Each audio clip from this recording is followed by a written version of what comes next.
$20 Rothmans, please. 20 Rothmans. Box of matches. Box of matches. And a packet of king-size cigarette papers. What do you want them for? Cigarettes. Yeah, but you just bought a packet of cigarettes. Yeah. So what do you want the cigarette papers for?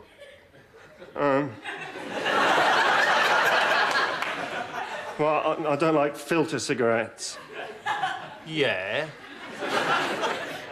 So I take the tobacco out of the cigarette and put it into the cigarette paper. Oh, I see. So you don't like filters? Yeah, that's right, yeah. Well, why don't you just cut the filter off the cigarettes? Pair of scissors, snip, snip. Got a cigarette without the filter. Don't need the papers. Well, it's more of a hobby, really. A hobby? Yeah. Go on, then. Let's hear it.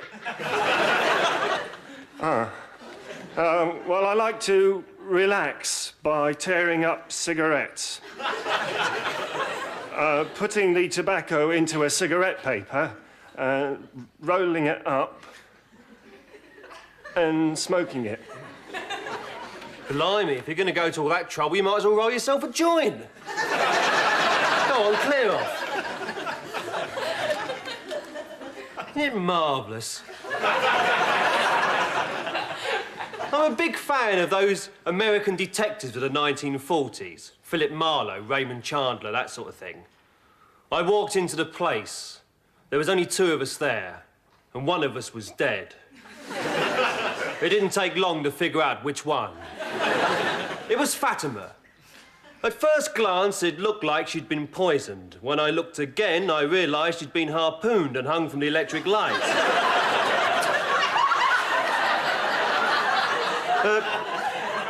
What have you got in the way of cigars? There's nothing in the way of cigars. There they are. There, look, do you see?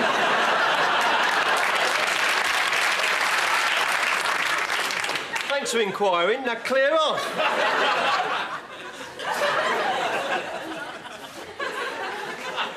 Do you know, it's always been an ambition of mine. I've always wanted to ask Lee Harvey Oswald. Can you remember what you were doing when President Kennedy was assassinated? I expect you're wondering why I asked you here, Mr. McNulty. Is it about my book? Yes, it is about your book, The Life of Alfred Lord Tennyson. I've never been in an office before. Really? Shall we talk about Chapter 12? I spent a lot of time on Chapter 12. All your own work? I may perhaps have been influenced by other writers. But you haven't actually copied anyone. Not consciously. So it is coincidence, is it, that the whole of Chapter 12 appears in another book? I expect so. A book that isn't even about Lord Tennyson. A book called The Encyclopedia of Chickens, pages 67 to 85. Is that cheating? You haven't even bothered to retype it. You just cut the pages out and stuck them into this. According to you, this is a picture of Lord Tennyson's brother. Let me quote from the text. Lord Alfred had a brother called Barney who was a better poet than him, only he never wrote much because he kept getting his beak caught in the typewriter. Thank you, Mr. McNulty. You've given me a damn good laugh. But my name isn't McNulty. Not my real name. What? My real name is... Charles Timpson. Good God! That's right, Simon, your brother. The brother you thought you'd lost in the plane crash. But you're not my brother. Would you deny the evidence of your own eyes? No, I'm not Simon Timpson. Rubbish. I know my own brother. No, my real name is Jim Weaver. Yes, Jim Weaver. Wanted by the police for a murder I didn't commit. But I don't It's true. For the past 8 years, I pretended to be the head of this publishing firm. And every single day of those 8 years, I've lived a lie behind this rubber mask. As Jim Weaver, I was a drunken bum, a no-good drifter. But as Simon Timpson, I built up a highly successful business. But you said murder. I'm an innocent man. Sure, the cops found me standing over the guy with a smoking pistol in my hand. Sure. Sure, I had the motive. I had the opportunity. I even remember killing him. But you must believe me, I didn't do it. Why are you telling me all this? Because you too have led a double life. You too have worn a rubber mask. Listen, maybe I could use a man like you. No, I'm sorry. But why? Because I am Detective Inspector George Tuppence of Scotland Yard. I've got a book at home. A book about the paranormal. I didn't buy it, it just appeared in my room one night. It's fascinating, the paranormal. Do you know, there's a pair of identical twins in Russia, and they locked them into adjoining rooms for 6 months, without food, without water. They both died. Nobody knows how they did it. Sheer willpower, probably. Last Tuesday, this office desk began to grow out of my head. Is this the first tangible sign that we are not alone in the universe? I've had it analysed, and apparently it's a genetic mixture of brain tissue and walnut. But the paranormal is all about us. There's a man in Bolivia who's got a multi-storey car park growing inside his bladder. Every time he has a piss, he washes 5 Volkswagens. There's another man in Stuttgart who's got a photocopier up his nose. That's not the paranormal, he just had an argument with his secretary. Oh, it's hot. Yes. I've not seen you here before. No, I only arrived yesterday. I could murder a pint. Anybody looking? No? There we are. This should go down a treat.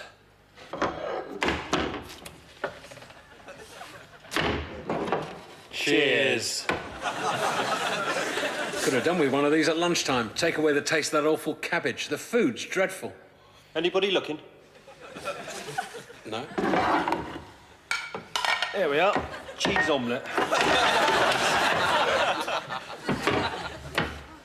Salt? Oh, yes, please. Sorry. Oh, no. Pepper? Oh, thanks very much. Ketchup? Oh, yes.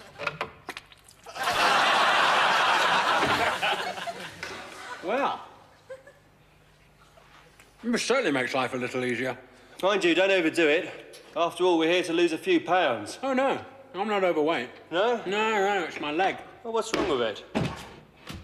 It looks all right to me. That's the good one. Can you see the difference? A bit swollen. It's a bunion. I've been advised to take a week off. How about you? It's me knee. What's wrong with it? Well, I shouldn't be able to do this with it.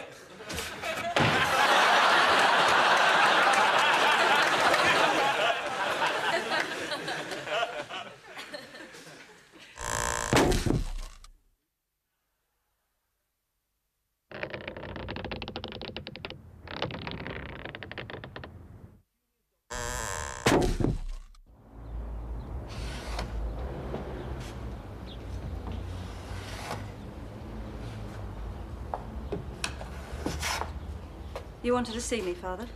Oh, there you are, Jennifer. Yes, there's something I wanted to tell you. Today is your birthday. Yes, Father, I know. You bought me a chicken, remember? Yes, well, as it is your birthday, I think there's something you should know.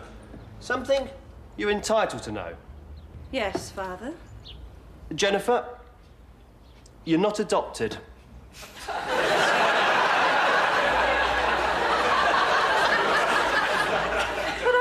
Be.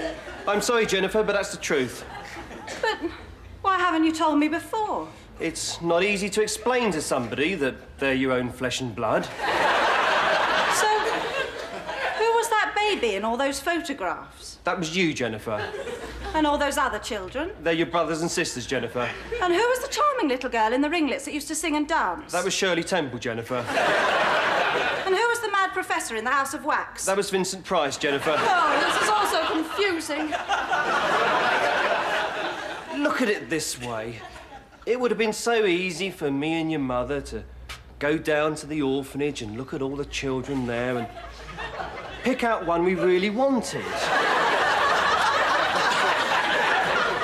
One we could really care for. But you, Jennifer, you were a mistake. Oh, I see. Oh, and there's something else I've got to tell you, Jennifer. Yes, Daddy. I'm not a human being. I'm from outer space. Daddy! I'm sorry, it's true. I come from the planet Susan. A civilization that's millions of years ahead of yours. Unfortunately, the one skill we never mastered was woodwork. And so, for the past 50,000 years, I've been in this shed trying to make a magazine rack. And finally, I've succeeded.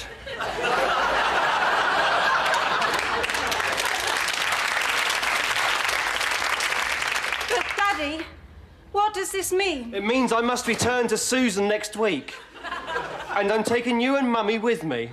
Oh, Daddy, this is all so sudden. Oh, and Jennifer, we won't be able to take Blackie with us. But why? Because he's a hologram, Jennifer. Oh, really, this is too much. First you tell me I'm not adopted.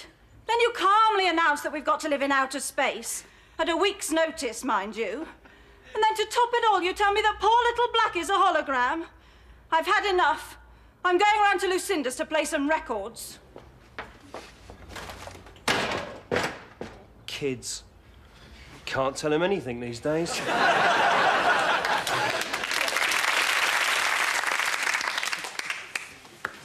Look at that. Solid walnut. Do you know that condoms used to be made out of wood? I know it sounds like one of those cheap adventure films when dinosaurs ruled the earth, when men wore wooden condoms. But it's true. If you had them now, men would be wearing them all the time. They'd be standing around the pubs talking to each other, saying things like, here, look at that. Solid oak, that is. I had squirrels in there last year. Might put a drop of creosote on that later on. Of course, it was the Romans who wore condoms made out of the guts of sheep. And I imagine this bloke walking through the Colosseum, stuck on a sheep. And somebody says, "What are you doing?" He says, "I'm wearing a condom." I just couldn't be bothered to take it out of the packet. Excuse me, do you sell Chicken's Gazette? No, I've got Bantam's Weekly, No, I've read that. Leghorn Review, Capon Yearbook, Chick Chat, Hens and Henman. No, I've read all those. During the Ben Johnson drug scandal, I heard somebody say, "Oh, I think athletes should use any means at their disposal to improve their times." Well, that's all right with me. I'll have a motorbike then. Be quite good standing next to Cole Lewis on the starting line. Ready when you are, mate. Been training hard, have you? Don't worry about me. You go any time you like. I'll catch you up. Does the sidecar bother you? No, it's my next-door neighbour. He wants to win a gold medal as well.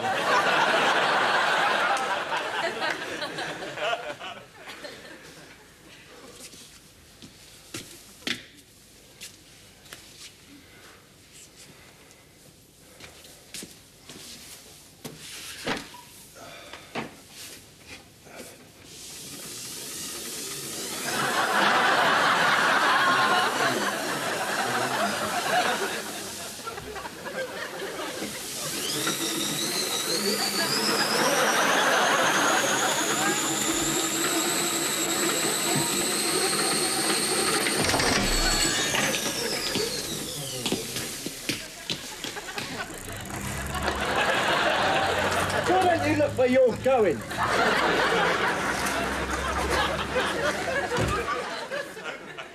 During the Second World War, I was in a prisoner of war camp. No, don't laugh, you know, so it wasn't for people like me. And one day I said to the escape committee, I said, look, I've got an idea. Why don't we make a dummy 6 foot high from bits and pieces that we find lying around the camp, stick a uniform on it, one of us escapes in the middle of the night, I'll take the dummy down to the roll call, the Germans will count the heads, and it'll be like nobody's missing, nobody's any the wiser. And the escape committee seriously weighed up the pros and cons and said, yeah, all right. And they said, can you make a dummy every time somebody escapes? And I said, but of course. Except one night, 46 prisoners escaped. Wake up. Wake up. Wake up. Wake up!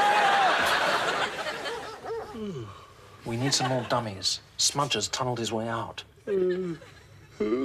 Smudger. And Nobby and Ginger and Chalky and Taffy and Jock, Dusty, Spongy, Paddy, Pongo, Billy, Stinker, Harry, Plunger, and Mr. Beamish.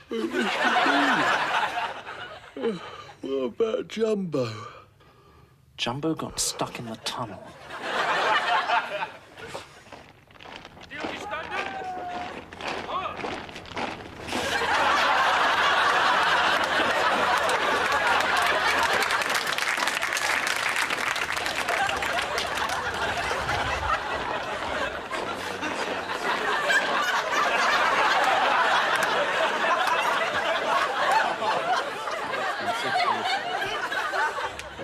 This plan was so successful that after 3 years, I was the only prisoner left in the camp.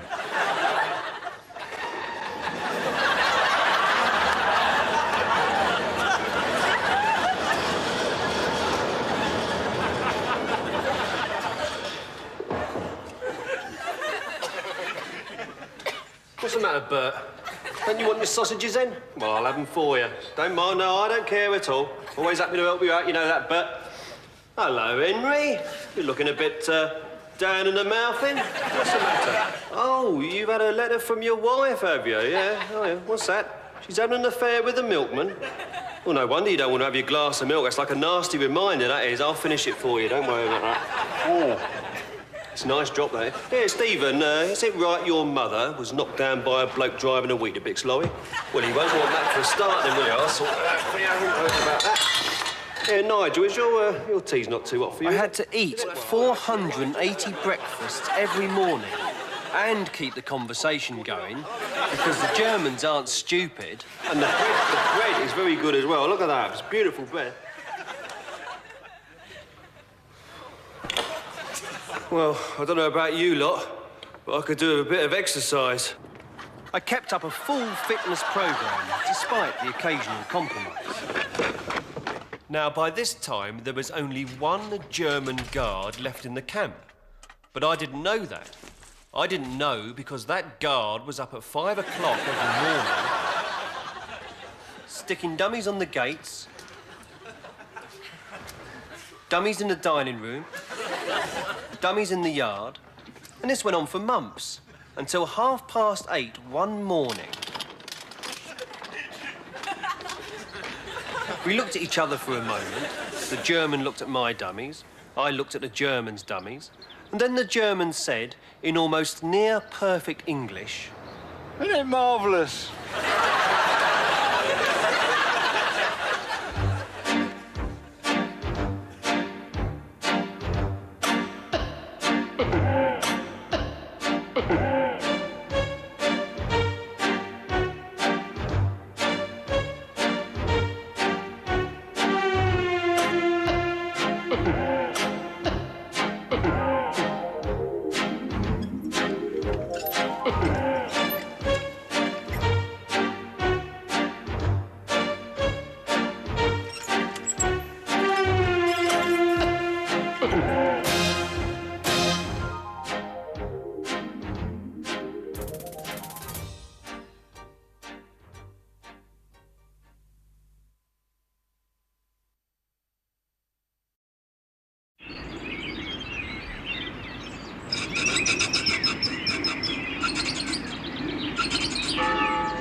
About a year ago, I had a burglar. I was lucky. I disturbed him. I said there is no God. But he wasn't the problem. It was the builder who came to fix the front door. He was the problem. This builder was so stupid, it was like all the stupid people in the world had held an annual general meeting inside Wembley Stadium and voted this bloke King Stupid. Obviously, some of them are so stupid they never get to Wembley. They're standing in a bowling alley somewhere going, where is everybody? But the ones that turn up, they cast their vote for King Stupid. And about a year ago, this builder won by a landslide. He walks into my flat, he looks around, he goes over to the wall, he taps it, he says, who put that there? I said, well, the burglar did that, actually. He broke in with some bricks on a spirit level. It's a good job I stopped him before he got the new carpets down. There are certain things that stupid people say. Decimal currency, right? 240 pennies in the old pound, 100 pennies in the new pound. So who's got the other 140 then? It's not me, I know that. Or they say, I couldn't eat squid. One of the other my favourite ones is when you're at a party and somebody says, oh, terrible thing happened to me the other day. I was mugged, all my money stolen. I went home, the cat was in the living room. The cat looked up at me, and do you know, that cat knew. If that happened to me, I'd take that cat straight down to the police station. Now, Dr. Gillespie, would you like to show me what you've been working on for these past few months? I don't like people working in secrecy. I'm sorry, sir, but this work is of the utmost importance. The field of genetic engineering is about to take a giant step forward. All right. Well, let's see what progress you've made. Lights, please, Colin. For the first time, I have managed to boost the strength of the growth hormone. But that's still all theory. Not anymore. I've been testing it on live animals. Please, watch the screen. That chicken is over 70 feet high. That's incredible. Think of the effect on the food industry. Exactly. Take a look at this.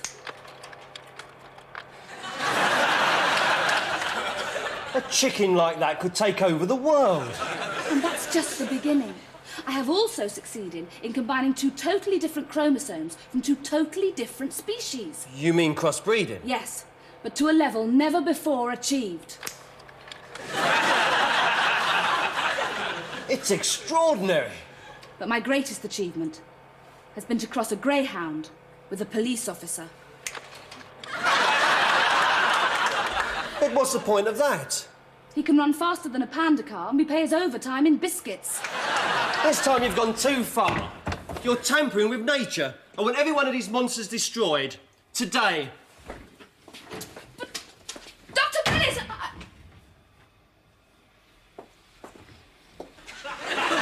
What a miserable bastard!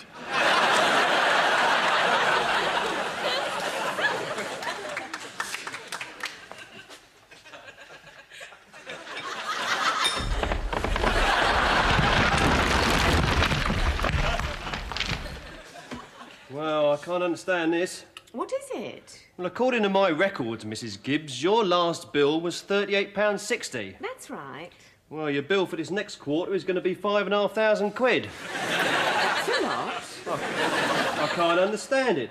Have you recently bought any new electrical appliances? Let me think. There's a new clock in the kitchen. I doubt it. Not unless the hands are spinning round at 15,000 miles an hour. Is there anything else? I don't think so. Oh, yes. My husband installed an electric chair. We had a neighbourhood watch scheme, but we didn't think that was going far enough. So we set up a neighbourhood court. Oh, I see. We have our own form of justice. For example, the man next door kept using our parking space. So we listened to both sides of the argument, weighed one against the other, and then shot 50,000 volts through him. Sounds a bit harsh. No. There's a proper trial with a judge and a jury. We've got Mrs. Kavanagh upstairs at the moment. Now, she's been accused of creating a disturbance, playing her records too loud. But I've been acting as her defence counsel, and having looked at the evidence, I reckon I can get her off. Oh, must have been a surprise witness. I can't believe it.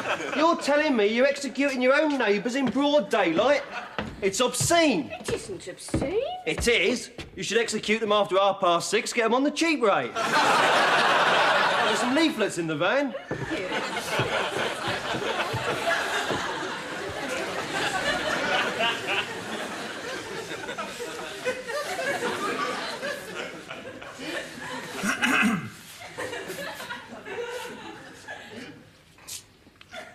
Can I help you?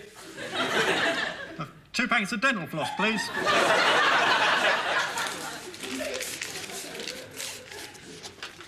That's £1.38. I do. Here's your change. Thank you. Look at that. He's given me a £20 note and I've given him change of a £5.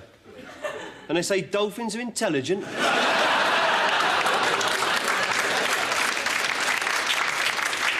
Hang on, there's no bloody watermark on this. Oi! Isn't it marvellous? Another thing that people do with cats is they look at them and they say, "What was that?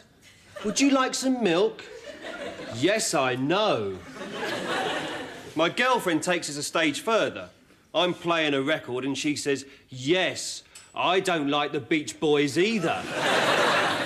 Now, I get annoyed by this, so I start saying to the cat, "Yes, they are very good close harmonies, aren't they?" I mean, one day the whole thing will get completely out of control. I'll be saying, "Yes, I do hate her guts, you're right."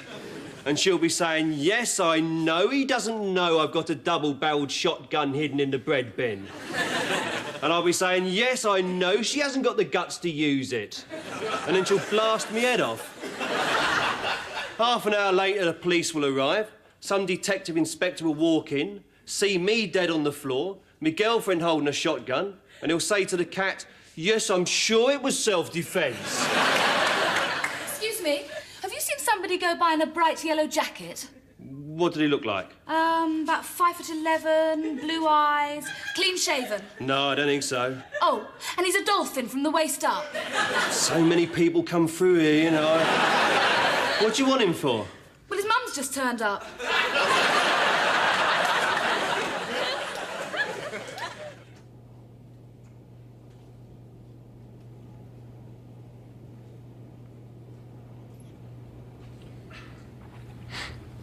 How's the kids? All right. Good book, is it? Not bad. I don't like it, really. Gives you too many ideas. What's that? Yeah. So what's come out on camera 3? What's that, then? Should be the storeroom. Yeah, that's camera 3, all right. Hang on. I'll go down and have a look. Yeah, you do that.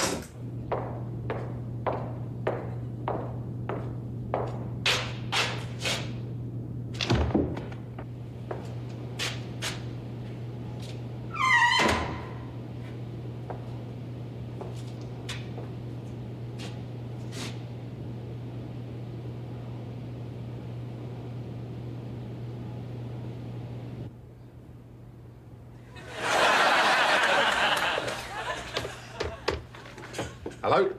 Mr. Gibbons, please. Yeah, I'll hold on. There's no one in the storeroom. There's something wrong with your monitor, mate. What are you talking about? I just seen you standing next to that bloke there. I don't know what that is, but that is not the storeroom. I've just been down there. Look up. Oh, never mind. I'll go down myself.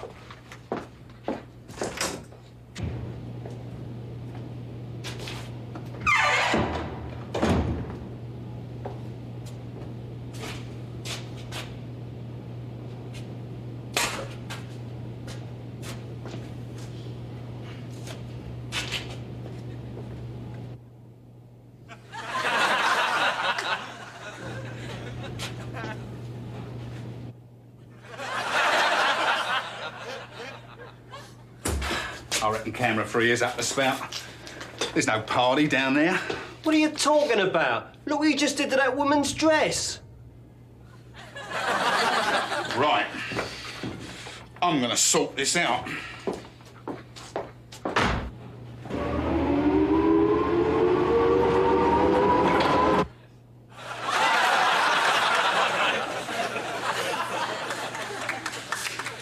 Guilty.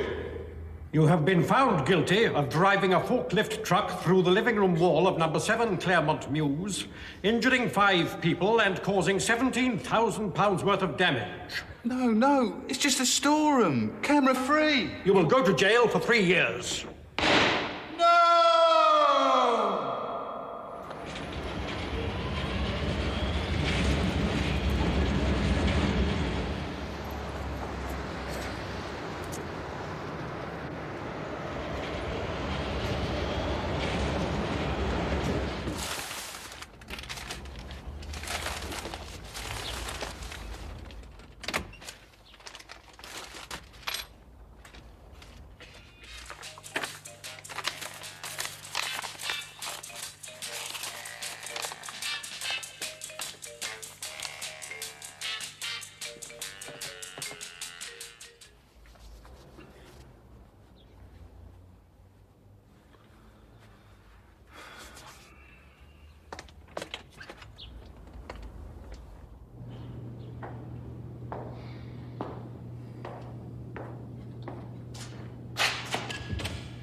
Where the bloody hell have you been? Work that one out.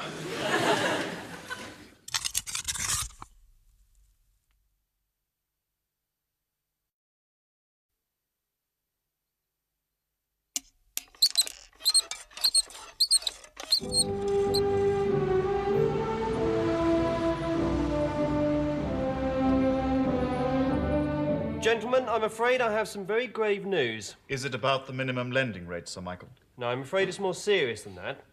Up until yesterday, our currency reserves, our gold reserves, and our foreign investments totalled approximately £87 trillion. Until yesterday? Yes. I'm afraid that in a moment of weakness, I put the whole lot on a horse. Horse? Are you mad? What kind of idiot puts that sort of money on a horse? What were the odds? 33 to 1. Oh, I say. I had a dream. I wanted to make Great Britain the richest country on earth. If that horse wins, every man, woman and child would be a multi-millionaire. And what time does this race start? Should be on just about now. 6 furlongs from home with 4 fences to go. And it's Blue Boy making the running from Terpsichore, Bedlice and Quantum Leap. Come on, come on. And the 5 furlongs from home, it's still Blue Boy. Come on. Blue Boy's still out in front, but Terpsichore is coming up on the inside. Use the whip, use the whip. Blue Boy and Terpsichore, and Blue Boy noses ahead. Come on, Blue Boy. Blue Boy all the way. Blue Boy a length ahead, and he's coming up to the last fence. And he's cleared it, so it's Blue Boy, and he's won. It's Blue Boy, followed by Terpsichore, Quantum Leap. Gentlemen, there's just one problem. I didn't bet on Blue Boy. Oh. Yes, I put it all on a horse called the Stumbler. He was shot dead in the paddock.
Wednesday, 14th of December last, at approximately 10:43 a.m, while patrolling along Streatham High Road, I observed a motor vehicle illegally parked outside the all-night Clement Attlee massage parlour.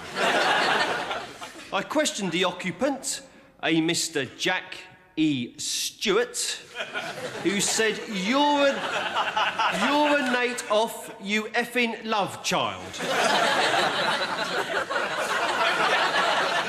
Mr. Stewart then apologised and offered me a yellow, candy-covered chocolate confectionery known to the uniformed branch as a Smartie. I accepted the Smartie and swallowed it. A Smartie which I now know contained an hallucinogenic drug. 35 minutes later, while sitting aboard an intergalactic spacecraft bound for the planet Zanussi, I observed Constable Parish approaching me, disguised as a fortnight's holiday in Benidorm. Hello, Constable Parish, I said through the back of my neck. And what news of my Lord Buckingham? To which Constable Parish replied, get down off that bus shelter, you stupid git. I then ate Constable Parish. His notebook exploded, releasing 1,000 tiny giraffe heads on little penguin bodies. I was enticed down from said bus shelter by the very lovely Miss Marilyn Monroe, former screen starlet. We kissed, informally, until Marilyn, sweet, tender Marilyn, revealed herself as Mr. Brinsley O'Como, scrap metal dealer from Peckham. A panda patrol car flew past, and 3 large uniformed pandas got out. I was charged by Chief Constable Warren with gross indecency, impersonating a Spaniard, acting the goat, and eating a police constable while in the course of his duty. I burst into hysterical laughter, which lasted 5 months. And that, me lud, is the truth, the whole truth, and nothing but the truth.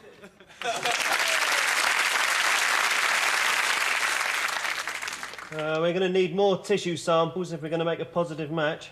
Right, Jim. Oh, Inspector. Yes, I'm sorry to interrupt you, Doctor, but this is urgent.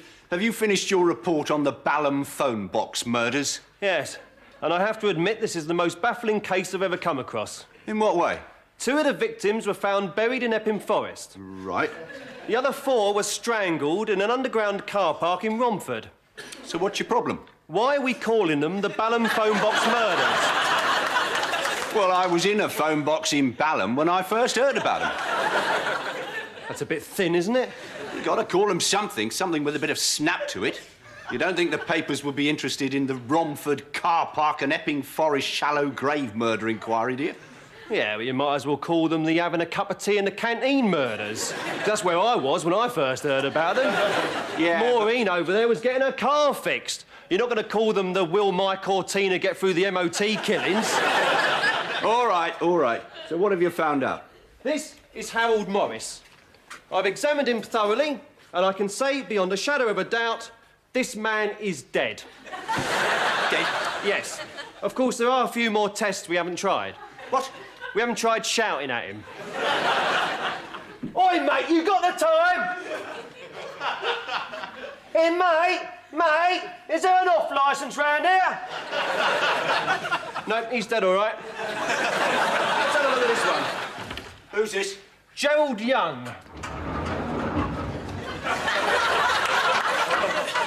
This man has been shot. I'll stake my reputation on it. What about a knife in his back? That was just me trying to get the bullet out. Master! Go on, clear off. Right then. They drive you around the bend, them people. Always hanging around laboratories looking for part-time work. is the one we haven't been able to identify. He's got no wallet, no identification, and his clothes could have been bought anywhere. I reckon he's a bus driver. So anyway, this builder, remember him, King Stupid, he sees the cat. Now, the builder is a representative of the landlord, and the landlord said, you can't own a cat. So the cat walks in, and the builder turns, and he points, and he says, is that a cat? Now, I took a chance. I said no. And he seemed to be fairly happy with that. At one point, he said, this burglar, then. He says, black, was he? Oh, I said, he wasn't black, no. He says, are you sure? I said, well, I only saw his face. I've really no idea. Another thing that stupid people love to say is they say, well, I wouldn't eat in an Indian restaurant.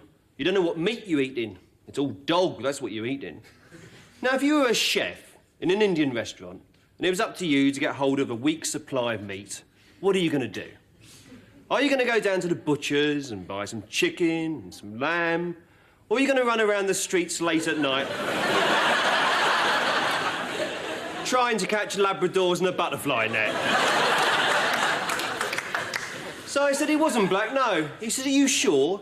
He says, because some of them are quite clever, you know. Some of them don't look black, but they are.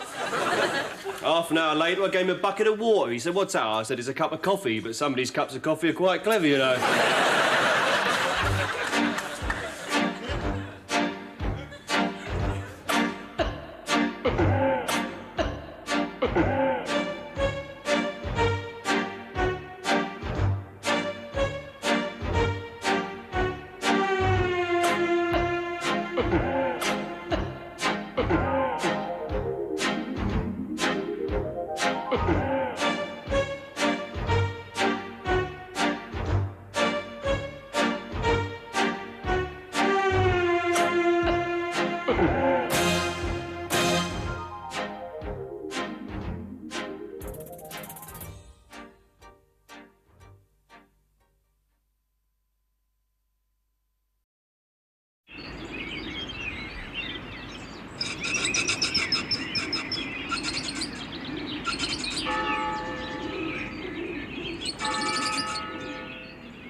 Hello? Is anybody there?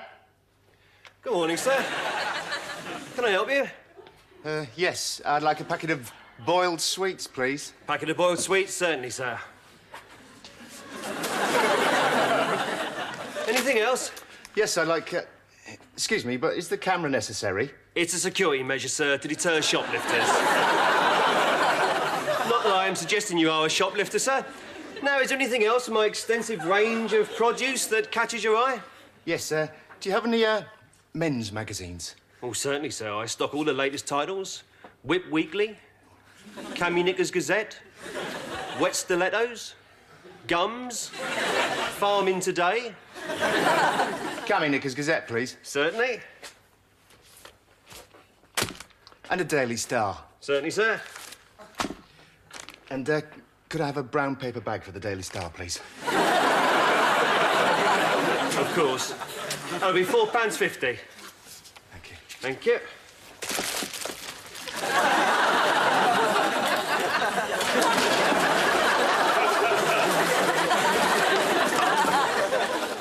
And here's your change. Thank you. What a nice man.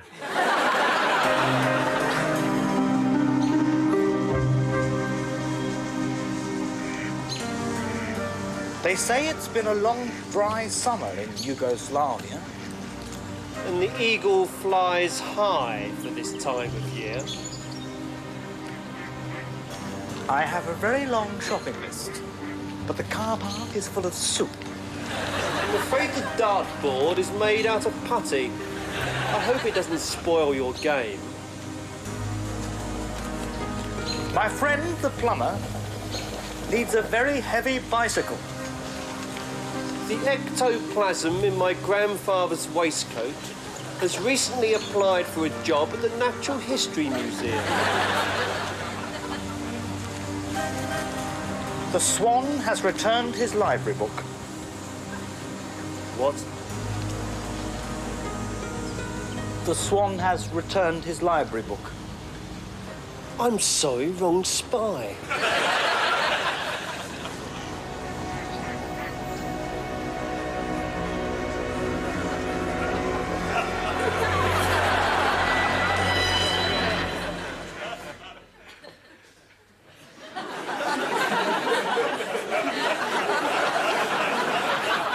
Wait, I'm returning that.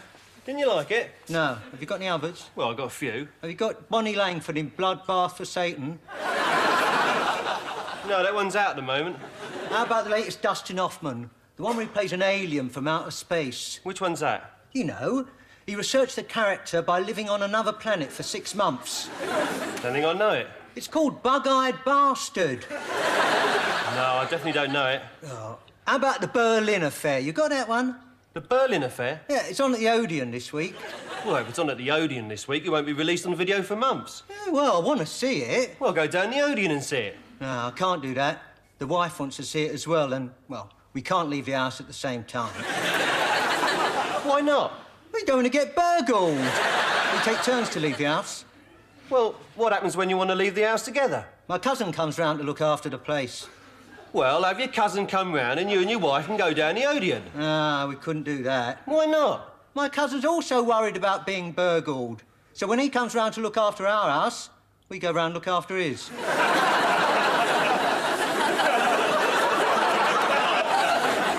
You want a video, then? Yeah, the Berlin Affair. Come back tomorrow, I'll see what I can do. All right. I'll be back in a couple of hours.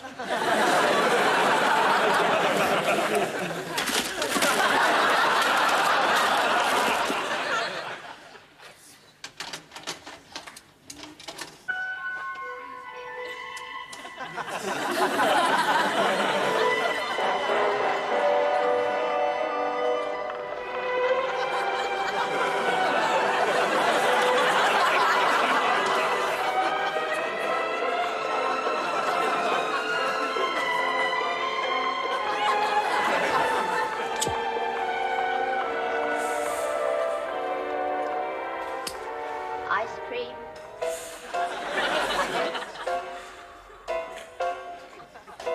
Ice cream.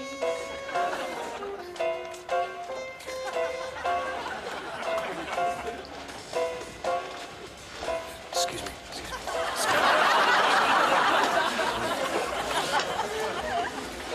Orange juice, please.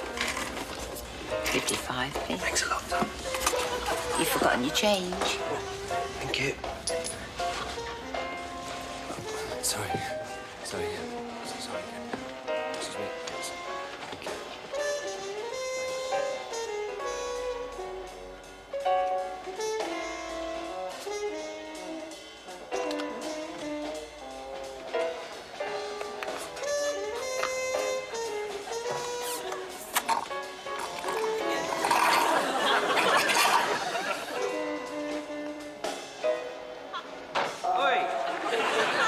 Those guys think they can do what they like. Most people would have left. Oi, Terry. What you want? Over here. I want to sit in the no smoking section. Yeah, well, I want a fag. Yeah, well, I don't. Well, come over here and don't have one. Terry, I'm pregnant. What? I went to the doctor and the tests are negative. Shh. Well, if you're negative, you're all right then. No, it was a non-pregnancy test. If you fail, it means you're pregnant. It's your baby, Terry. You're going to have to marry me now. How do you know it's your baby? Of course it's my baby. It's a very good film, isn't it? Very good acting. I have not been seeing Wayne. We're just good friends. He's going out with my sister, actually. Excuse me. Yes, sir, can I... Hang on. I know your face. I'm sorry? I've seen you before. I don't know, do we... It's Ringo Starr, isn't it? What? You've shaved the beard off then, I see. Could I have a packet of toffees, please? Oh, I'm a big fan of yours. Go on, say it. Say what? Go on, say it, you know. Thomas the Tank Engine rolled into the station. Could I just have the toffees? You'll get the toffees, don't worry about that. Once you've said it. Thomas the Tank Engine rolled into the station. No, not like that. Do it with the accent, you know. Thomas the Tank Engine rolled into the station. You know, Welsh. I can't do a Welsh accent like Ringo Starr. Look, there's your toffees, right? You get them when you do it like you do on the telly. Thomas the Tank Engine rolled into station. My God! You're Ringo Starr! You must give me your autograph. I'm not Ringo Starr. Can you sign this packet of tea? To Jackie, my biggest fan, love Ringo. No! Oh, I suppose you're too big to sign a packet of tea. Well, don't forget, we're the people who put you where you are today. I'm a bus driver. Yeah, and I bet you only got that job because you used to be one of the Beatles. I couldn't get a job as a bus driver. I tried, but they turned me down. But just because you're Ringo Starr, you can swan into the garage, put your uniform on and take the number 75 down the high street. You come here, asking for a bag of toffees, you can't even do your own accent, start boasting about being a bus driver, and you won't even give this woman your autograph. What's it to you? Nothing. But she could sell that autograph and give the money to charity. Think of them little faces looking up at you, tears in their eyes. Why has our hospital got to close? And a nurse looking down at them little cherubs and saying, because Ringo Starr's too busy driving a bus. Go on, clear off. Now, madam, what can I do for you? I'd like a box of tissues, please. Bette Midler!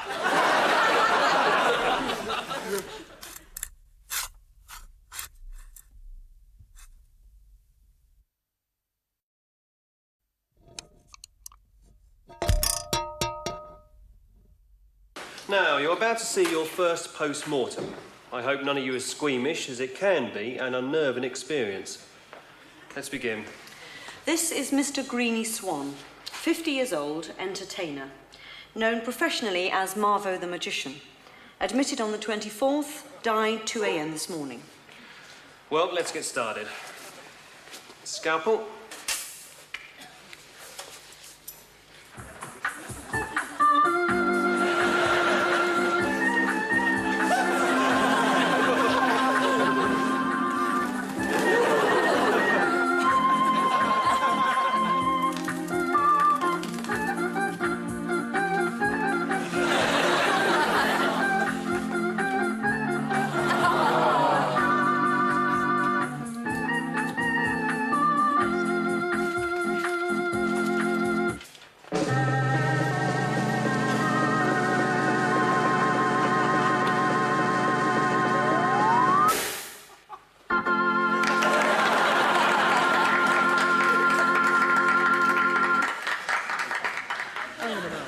Shows what a sharp eye I keep on the governor's Hate wives. pantomime. Hurrying about with me. Mrs. Wilson. You got anything else lined up after this? Yeah, I've just landed a part in that new musical based on the life and times of Edgar Allan Poe. What's it called? Poe. A Song, a Smile and a Premature Burial. You probably heard the hit single, I Hear You Knocking But You Can't Get Out. How about you? I got a job in a shopping centre advertising free-range eggs. Oh, yeah? Yeah, I got to run up and down the escalator shouting 90p a dozen dressed as a chicken. You intrigued me strangely. See that bit in the paper this morning? What was that? It's a bloke there won £500,000 on the football pools. He says he won't let it affect his way of life. Who is it? Richard Branson. They say he earns £1 million a day. I'm lucky if I earn that in a year. Abanazar's on the piss again. He was pissed the other night. He wouldn't let go of the magic lamp. He kept rubbing it and asking it for another pint of Guinness. Hardly the spirit of pantomime, is it? Stumbling around the magic cave, shouting out, has anybody seen my Rothmans? He's fallen off that donkey again. I'm surprised he can stand up. It was exactly the same the last time I worked with him. I'll never forget the opening night. He made this grand entrance as Sinbad the Sailor. What was wrong with it? We were doing The Sound of Music. It was terrible. He was supposed to be a Nazi officer. What did you do? We stuck a swastika on his turban and made the best of it. That's the trouble when you're doing a different play every night. Yep, I don't know why we put up with it. Talking of which, we're on. We bring you news from a foreign land. The magic lamp is now at hand.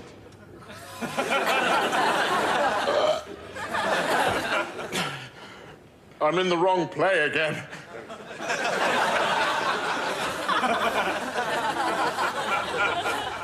I was very pleased when your headmaster, Mr. Swan, asked me to come along to my old school to present the end-of-year prizes.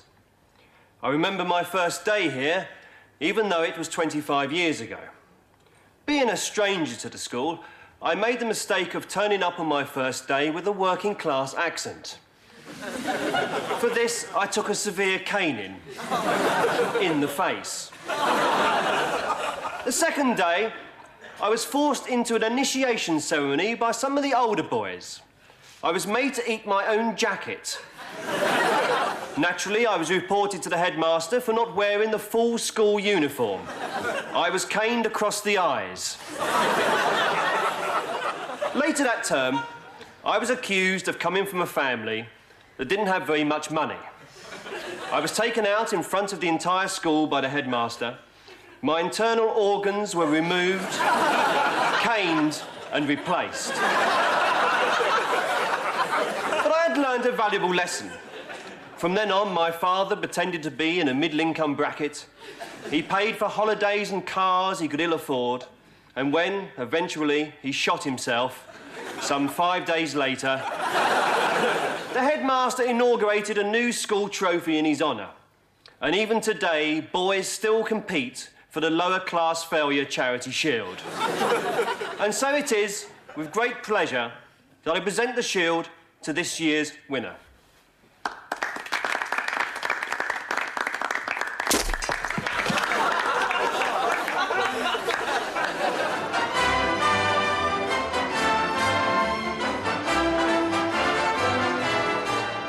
Hello, good evening, and a very warm welcome again to Paul Merton's Golden Years of Hollywood.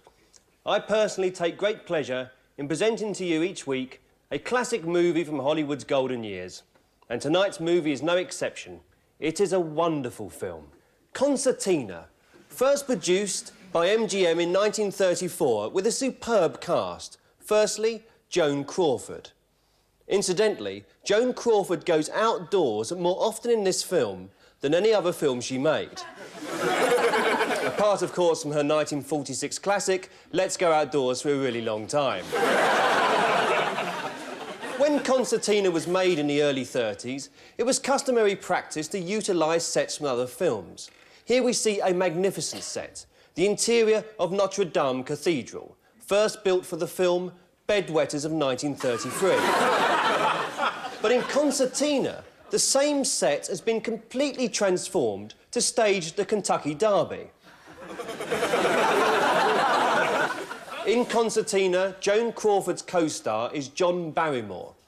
In this film, Barrymore carries off a tremendous French accent. In fact, he learnt French the hard way, from a Spaniard.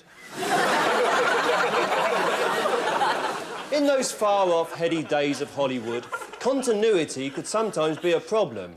During breaks in filming, props would go missing or an actor would leave his tie off. Throughout Concertina, Barrymore sports an impressive moustache. But in one famous scene, there is a temporary lapse in continuity, and his moustache is replaced by a small pineapple. The continuity man responsible for the pineapple error was Bobby Lomax. I suspect Bobby enjoyed many a chuckle over this mistake, even though he never worked again. When the hell are you gonna get another job? Tomorrow. It's been tomorrow for 8 years. I'm looking, ain't I? We need the money, Bobby. Do you think I enjoy taking in dogs to wash? Listen, it's a jungle out there. Continuity work is hard to find. Yeah? Well, tell that to the continuity guy in the downstairs apartment. He's never out of a job. Don't talk to me about that guy. He works in porno movies. That's not continuity. All he has to remember is who's on top of who. The trouble with you, Bobby, is that you can't even maintain continuity in your own home. That's a goddamn lie, and you know it. Sometimes I think you don't even care about continuity. Of course I care. You know that. Continuity is my life. Nobody in Hollywood wants to employ Bobby the Pineapple Lomax. One mistake! A guy makes one lousy mistake in his life. How could you miss a pineapple, Bobby? I tell you, I don't know. I sometimes wonder what I ever saw in you, Bobby. Yeah, and I sometimes wonder whatever happened to the woman I married. Ah, yes, Concertina. A wonderful movie indeed. I just wish there was enough time left to show it. So until next week, goodbye.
Can't wait to see what happens at the end.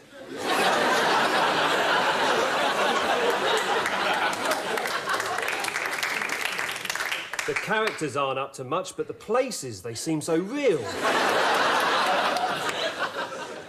Do you know, the very first tube station ever opened was Baker Street in 1863. What was the point of that? Where would you go? What was the rush hour like? I was travelling on the tube the other day. I didn't want to get attacked, so I disguised myself as the Pope. Man of God, immune. I met a bloke disguised as the Antichrist and he kicked the shit out of me. By the way, I live locally. Well, I always have lived locally. Wherever I live, I always make damn sure it's local. There's no point in living 10 miles from your house. You never get back at night. I've got another book here. Famous Last Words. If you've spent your life wanting to be famous but never made it, you've got one last chance on your deathbed. If you say something witty or profound and then die, you could end up in this.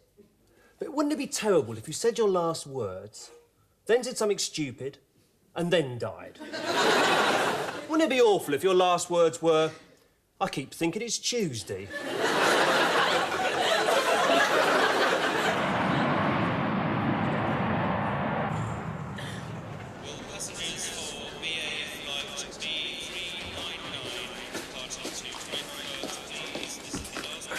Morning, sir. Good morning.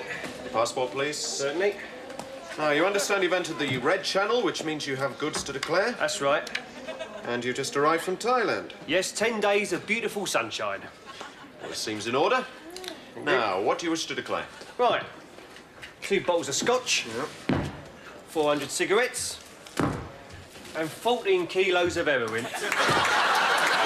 14 kilos of heroin? Yeah, I know it's not much, but I couldn't get any more in the suitcase. This gun took up most of the room. Well, how do you think I got the heroin? They don't just give it to you, you know. I had to blast me way through the back streets of Shantytown to get this little lot together. Now, how much money do you want? Look, if you're attempting to bribe me, sir, I must warn you... Bribe ya? What do you think I am, a mug or something? I'm declaring this lot so I can pay the duty on it. I don't think you understand, sir. You can't pay duty on heroin. It's a banned substance, and as such, it can't be brought into the country. This is sherbet. Sherbet? Sherbet. I'll kill that Kim Chung-won when I get hold of him. Well, if it's any consolation, sir, it is 100% pure sherbet. Current street value, oh, £4.50. And this gun. It's an obvious childish fake. Let's see what else you've got in the suitcase. What's this? No, don't touch that. Why not? Just don't touch it, that's all. Well, what's this button for? No, don't press that button. It's only a button. I know it's only a button, just don't press it.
Hello. Hello, Frank. It's Barry here. Sorry to disturb you on your day off, but I can't find Philip's new number. I've been through your desk, but there's no sign of it. Hang on. 071 379 6502. Ah, lovely. Sorry about that, Frank. See you Monday. Yeah, goodbye. Just had a really strange dream. Who were you phoning? No one. That was work phoning me. Seems like a funny time for you to start making phone calls. No, I was I suppose you're ringing Gloria again. Can't keep your hands off of her 5 minutes, can you? We've been through this before. I'm not having an affair with Gloria Honeyford. Then how come I found a blonde wig in the car? That wasn't a blonde wig. That was a box of hay for the rabbit. There's not much difference, I admit. All right, explain this to me. Last Tuesday, you were away on business. I was in Manchester. And Gloria Honeyford wasn't on television that night. Bit of a coincidence, isn't it? Lots of programmes weren't on television that night. That doesn't mean I'm having an affair with Champion the Wonder Horse. You are impossible. Sometimes I think you only married me for my money. Don't be stupid. I married you for your father's money. He said he only had 3 weeks to live. That was 5 years ago. How can you talk about my father's money when you know he's still desperately ill? Didn't stop him entering the firm's tennis championship, did it? Tennis is all he's got to live for. Yeah, well, he puts his opponents off dragging that life support machine around the court with him. Just because you lost to him. Oh, what chance did I have?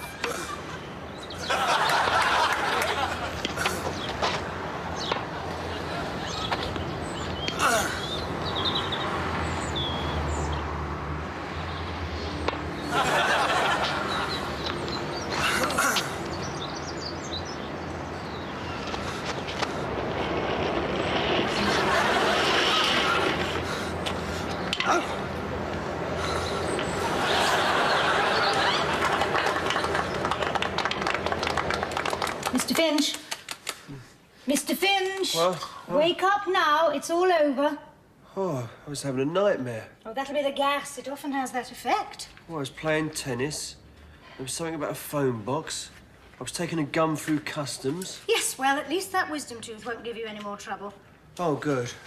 Oh, there was a slight complication, but nothing to worry about. Complication? Well, it was a very tricky tooth, so I'm afraid it became necessary to castrate you. Are you awake, darling? Yes, I think so. If you hurry up, I'll give you a lift to the surgery. I dreamt I was awake just now. Hurry up. You know I've got a busy day today, darling. I'm meeting the architects at 11.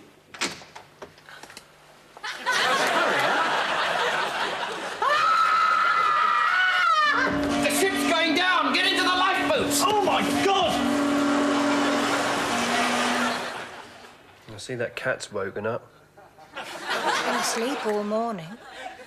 I wonder what cats dream about. It's dinner, I should think. Yeah, you're probably right.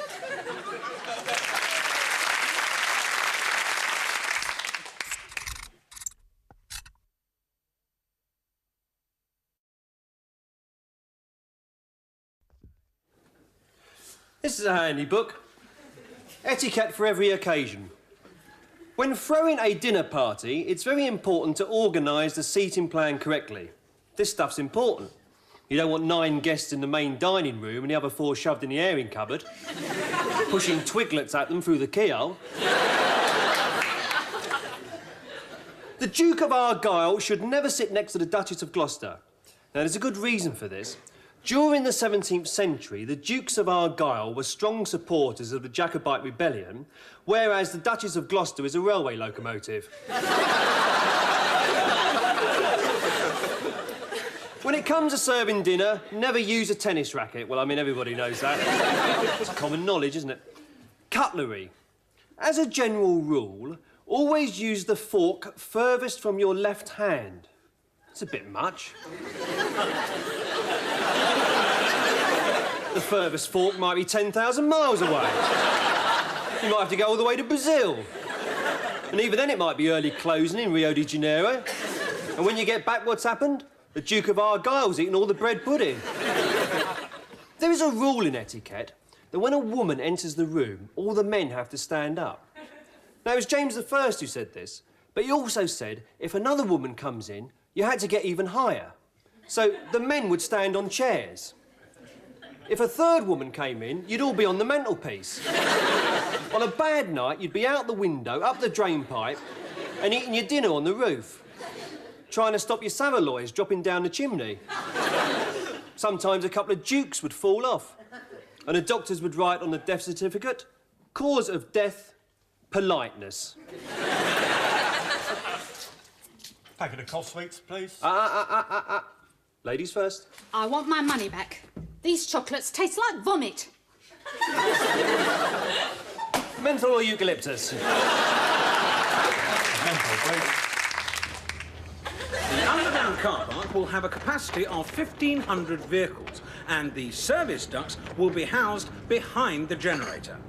More buns, gentlemen? And over here, gentlemen, if you'd like to follow me.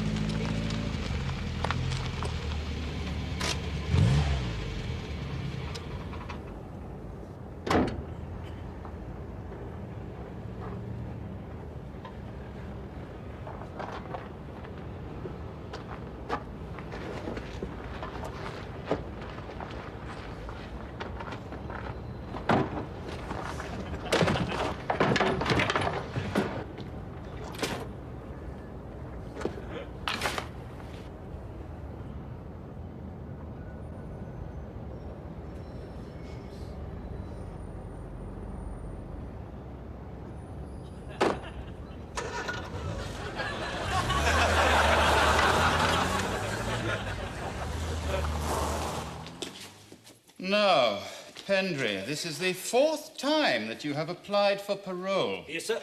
On the first occasion, you were turned down because we felt you had no regard for the sanctity of human life. Yes, sir. Your second application was also turned down because you had no regard for the sanctity of human life. Yes, sir. On the third occasion, you turned us down because you felt we had no regard for the sanctity of human life. I thought I'd get in first, sir. I understand you're currently on hunger strike. Yes, sir. I'm protesting against conditions inside the prison. I have to share a cell with Macready, and he's mad, sir. But you've been on hunger strike since 1983. Apart from 2 weeks last year, sir. What happened then? Macready escaped, sir. Apart from those 2 weeks, you haven't eaten for 8 years? That's right, ma'am. Well, according to your last medical, your weight has increased by 1.5 stone. It's the water, mum. Very filling water we get in here, very thick water. Got to break it up with a spoon, full of goodness. During a routine search of your cell, one of our officers found a piece of bread pudding. It must have got stuck to my shoe when I was in the kitchen, sir. A piece of bread pudding, 6 foot long and 3 foot wide. I use it as a mattress, sir. Always sleep on a bread pudding mattress, ever since I was a kid. You have trouble sleeping at night? Bread pudding mattress, marzipan duvet, Swiss roll for a pillow, you act like a light. That's very commendable.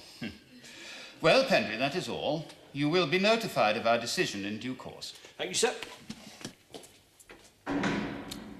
Well, I was most impressed. Yes, I think he showed a genuine desire to improve himself. After all, we don't want to be seen as a bunch of fuddy-duddies who aren't willing to give a decent man a second chance. I agree. All those in favour of granting him parole? All those against? Parole denied. I'm thinking of expanding the business. I'm going to build an extension just here.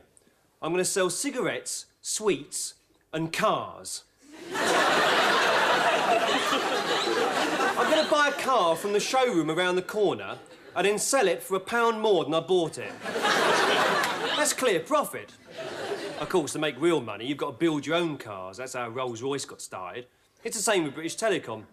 They started off with 2 corned beef tins, a bit of string and Maureen Lipman. Look at them now. They make £3 billion profit every year. What do they do with all that money?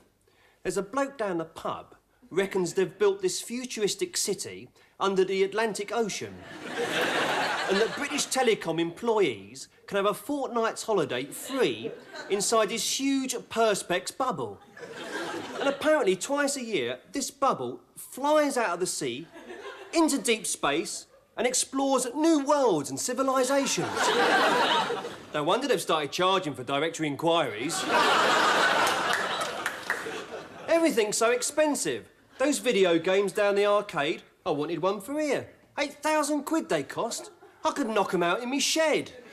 Newspapers? I'm mad selling other people's. I've made me own, look. Here we are, The Liar. Housewife puts buffalo in tumble dryer. Man makes aeroplane out of false teeth. Japanese businessman finds golf course in boot of car. Some paper, a bit of ink. I could knock them out in my shed. Bag of toffees and a copy of Harper's and Queen. Harper's and Queen. Bag of toffees. That's £2.60, please. Hang on. These coins are made out of bottle tops. Yeah? I knock them out in me shed. Isn't it marvellous? Go on, clear off.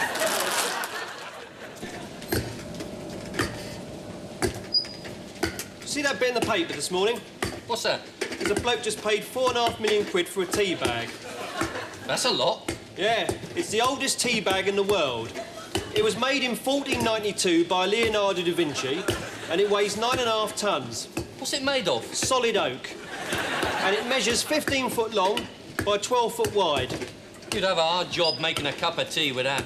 It has to be dropped into a lake of boiling water, tied to the bottom by large anchors, and left to brew for 4.5 months. There's only one drawback. What's that? It tastes like piss. You're having me on. No, it's in me paper. Look there, The Liar. Look, just in me pot. I'll show you dinner time. You getting the hang of this now? I think so. This your first day here, is it? Yeah, they thought this would be a good place for me to start. Oh, this is the most important part of the factory. What happens through there? Oh, that's where they make the stuff. High technology, they call it. You got to know what you're doing with machines like that. There's a machine in there. If you press the wrong button, it'll suck your brains out, weigh them, wrap them, and have them on sale in a supermarket within 25 minutes. Suck your brains out? Happened to a bloke last week. What happened? They made him a foreman. All that just to make spaghetti hoops? That's what the public don't realise. They demand cheap spaghetti hoops. They don't see some bloke's wife getting his brains back in a cellophane packet marked 87 pence a pound. How long have you worked here? 20 minutes. Have you been up to the canteen? Not yet. Don't have the bread pudding. Why not? It's made out of foam rubber. This is ridiculous. You've done nothing but talk rubbish all morning. Listen, just because this is my first day here doesn't mean you can treat me like an idiot. Just tell me what I need to know. Well, if you want a day off, you're going to have to ask him.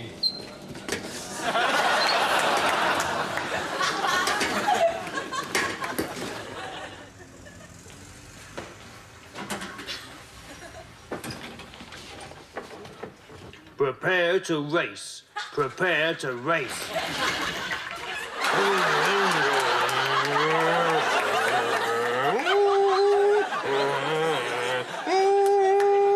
Prepare to challenge Zog, Emperor of the Galaxy. Attack Mars. Attack Mars. 5 points. 5 points. Laser beams. Laser beams.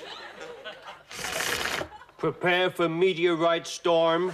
Prepare for meteorite storm.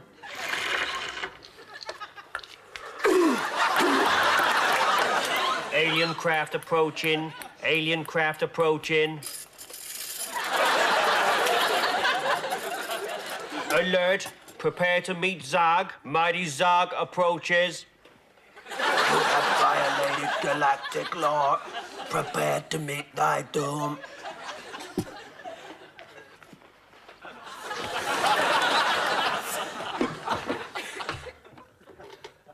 Game over. Game over.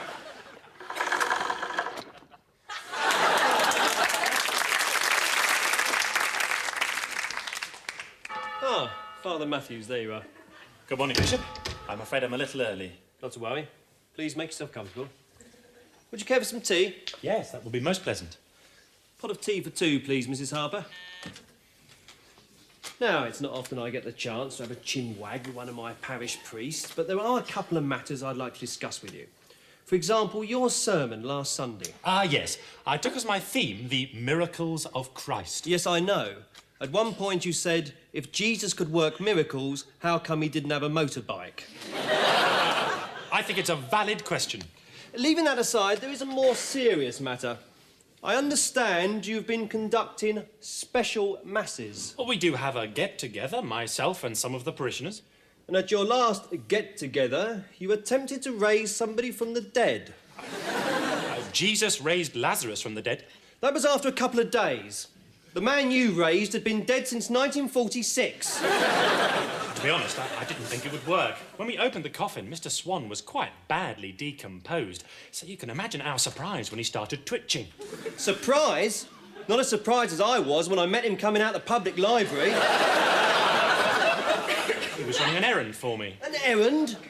Do you realise the panic there was when people saw a zombie operating the photocopier? I wouldn't describe him as a zombie. Oh, wouldn't you? How else would you describe a man who falls to bits in a high wind?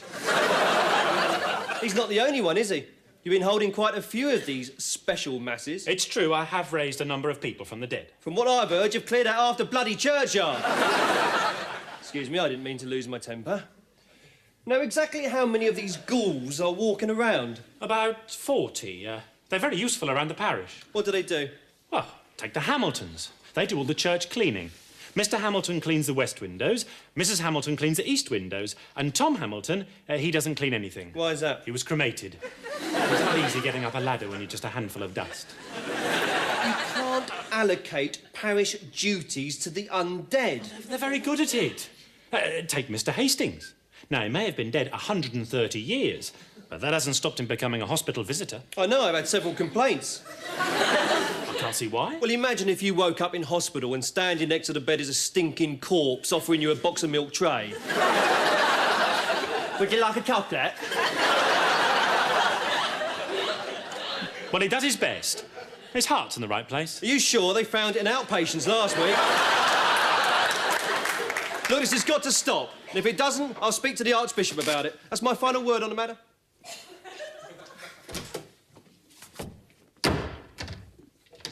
Bishop, after your death, I could bring you back to life. What, end up cleaning your bloody windows? No, thank you.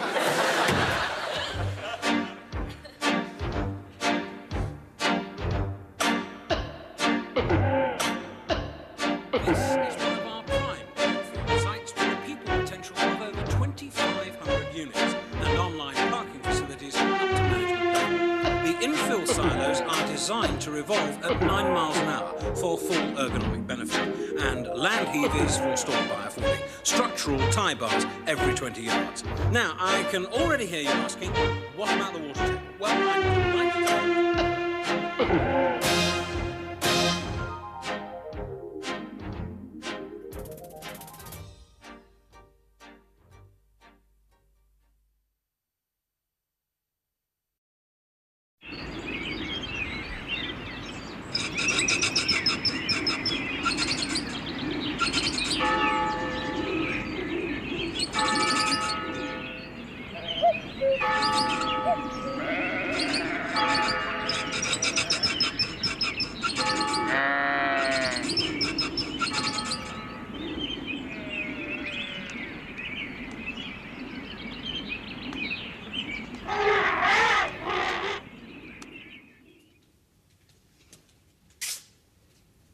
Excuse me? Yes? Do you do tattoos? Yes, I do tattoos. What tattoos do you do? Well, there are 2 tattoos that I do. The 2 tattoos that I do... Hang on a minute. You sound like the 2 Ronnies here. Start again. I was thinking of getting a tattoo. You've come to the right place. Now, this is our most popular one. Yeah? Yeah? Or if you want to spend a bit more money... No. Well, how about this? I can tattoo an English-Spanish dictionary onto your entire body.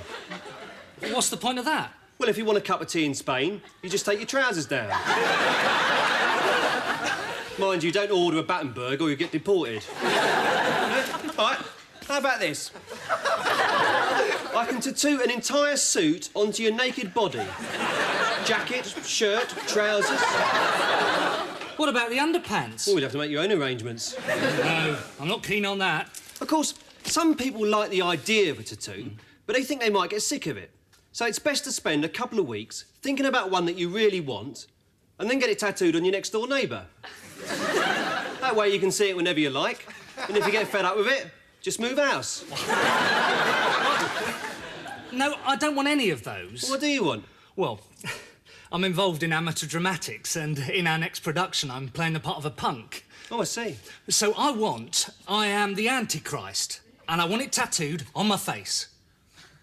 You do realise a tattoo is permanent? You won't be able to get it off. Oh, that's all right. It'll come in handy. Why is that? I'm a property developer. I'll get the ink. What the hell's going on? We're police officers who are walking the search place. Well, what do you want? We're looking for your husband, Mrs. Newman. Frank's not here. He wouldn't be so stupid. You take upstairs. Oh, look, why can't you just leave me alone? You've already turned this place over twice. Mrs. Newman, your Frank was sprung from Wandsworth Nick 3 weeks ago. I have reason to believe he is somewhere in this house. I tell you, he's not here. Look, we've split up. My new bloke's upstairs. Now, I'd hardly be carrying on with him if Frank was in the house. What's through here? Look, I'm telling you, you're wasting your time. He's not here. You've got no right. This is harassment. That's what it is.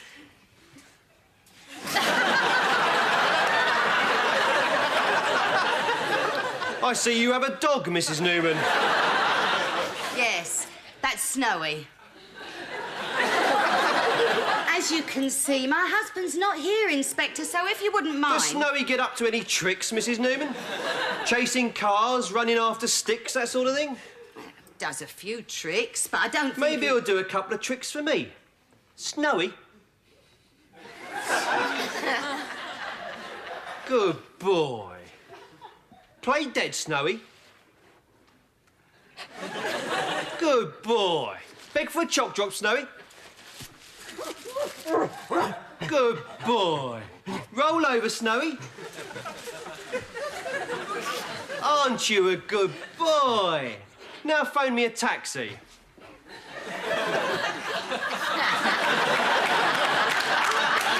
Now, that's what I call a clever dog. He didn't even bother looking up the number. Frank, you bloody idiot. Constable, arrest that dog. Stick a bone in it. What the hell's going on? They've arrested Frank. Thank God for that. What do you mean? He wanted to sleep up on the bed every night. Marvellous. Like a lot of people, I have this terrible fear about old age. Obviously, I want to live as long as I can. I just don't want to end up in some old people's home, dribbling down my cardigan, while a nurse wipes me arse with a J-cloth. It's not an unreasonable ambition, is it? Old people are treated very badly, but I often wonder how old people were treated 300 years ago.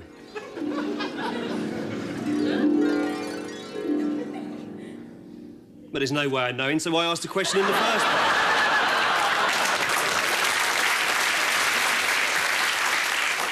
Waste of time, innit? Of course, nowadays, if you get an incurable illness, you can have yourself frozen, and then they can thaw you out when they find a cure. My uncle wanted to be frozen, but he didn't have any money, so we did it on the cheap. At the first sign of a cough, we took him down to B-Jams and bunged him in with the oven chips. It's handy. You can go down and visit him and pick up a couple of cod steaks at the same time. My father's still up and about. He's very lively. My father used to be a memory man. He was a memory man on the music halls for 35 years. When I was 7, he sat me down. He said, "Son, what's the difference between a memory man and an undertaker?" I said, "I don't know." He said, "Well, a memory man remembers convoluted facts from the rear of his cranium and an undertaker buries people."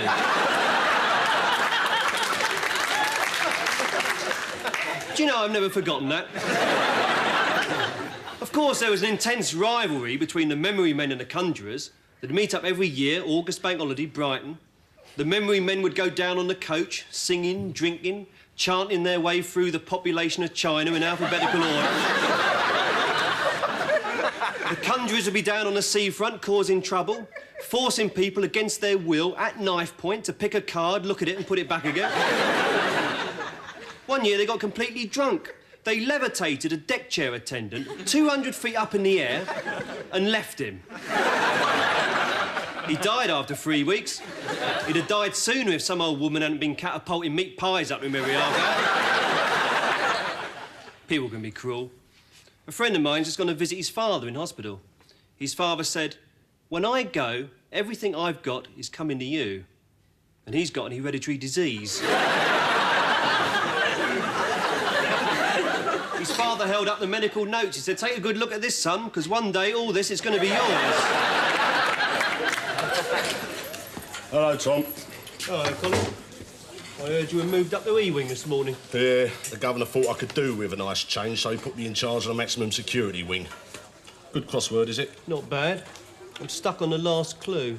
What is it? Convict, 5 letters. So what's the problem? I've put in bastard, but it doesn't fit.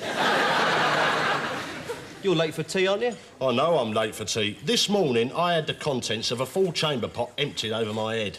Which prisoner did that? Prisoner? It was the wife. Forgot her birthday again.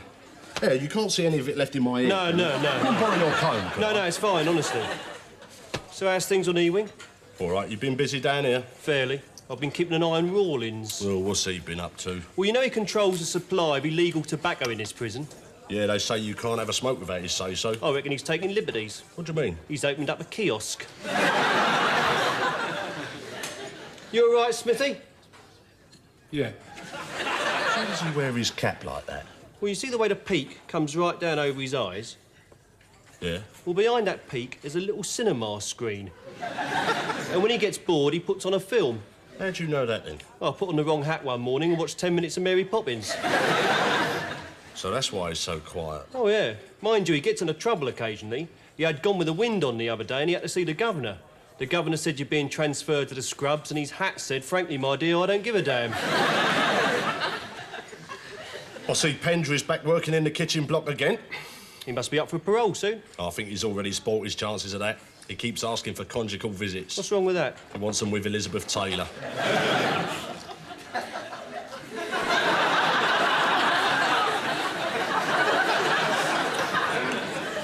We haven't had an escape for a long while. Well, there was that bloke last year, Keeble, was it? The one that was in for armed robbery. He overpowered a prison officer and stole his uniform. So what happened? Oh, he's in charge of D-Wing now. He's one of the best officers we've got. Do you remember McGuinness? McGuinness? You know, Pee Wee McGuinness. Funny sort of bloke. He escaped by disguising himself as a cloud. Cumulonimbus, I think it was. Slipped out of his cell window, hovered over the PE block for half an hour, and then rose to a height of 15,000 feet. It's quite clever, really. What happened to him? He was hit by a plane. Mind you, got to hand it to him. He only had a pair of sheets and a bicycle pump. Oh, is that the time already? Yeah, is he all right? Yeah, he's all right. Lassie's just come home.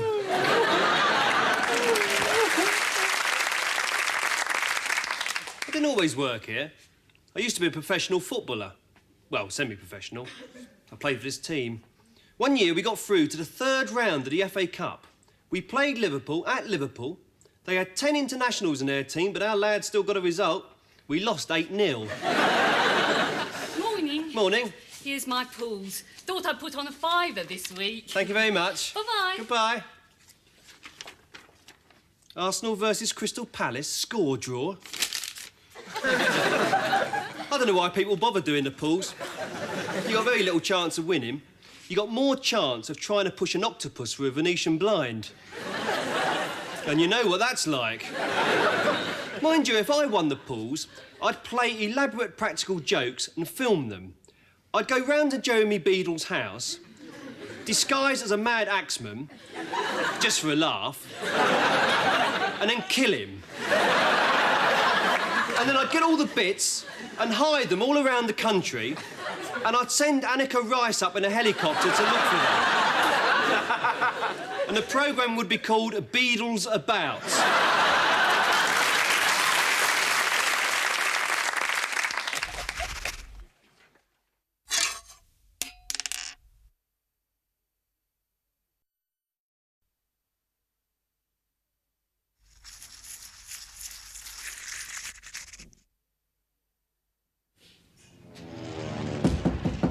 Come in. You wanted to see me, sir? Yes, Watson. Watson, on your last flying mission, you claim to have brought down 8 Messerschmitts, 9 Heinkels, and a Junkers 88.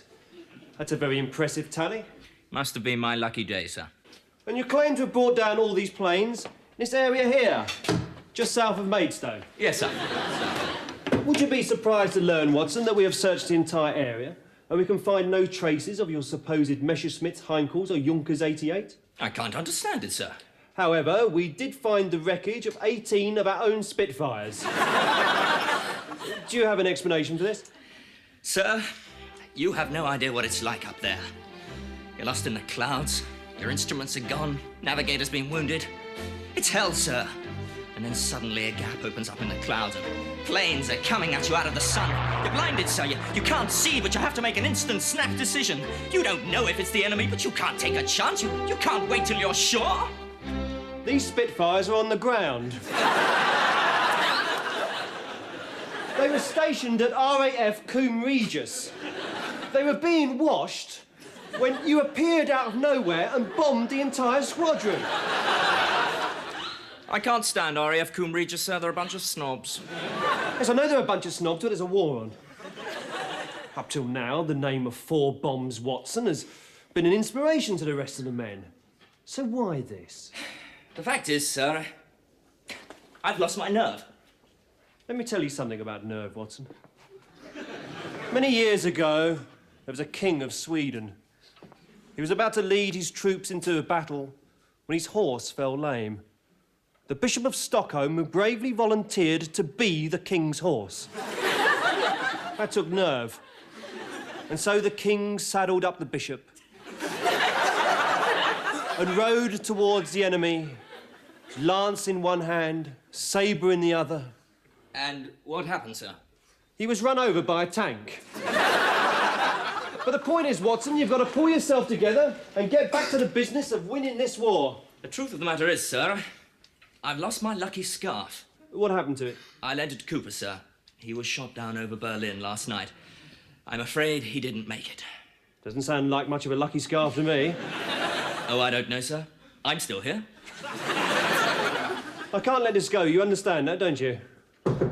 Come in. What is it? I've just received a message from Downing Street, sir. The war's over. We've won. Good. That's very good. All right. Follow me, Watson. Are you going to court-martial me, sir? No, we're going to bomb those snobs at Coombe Regis.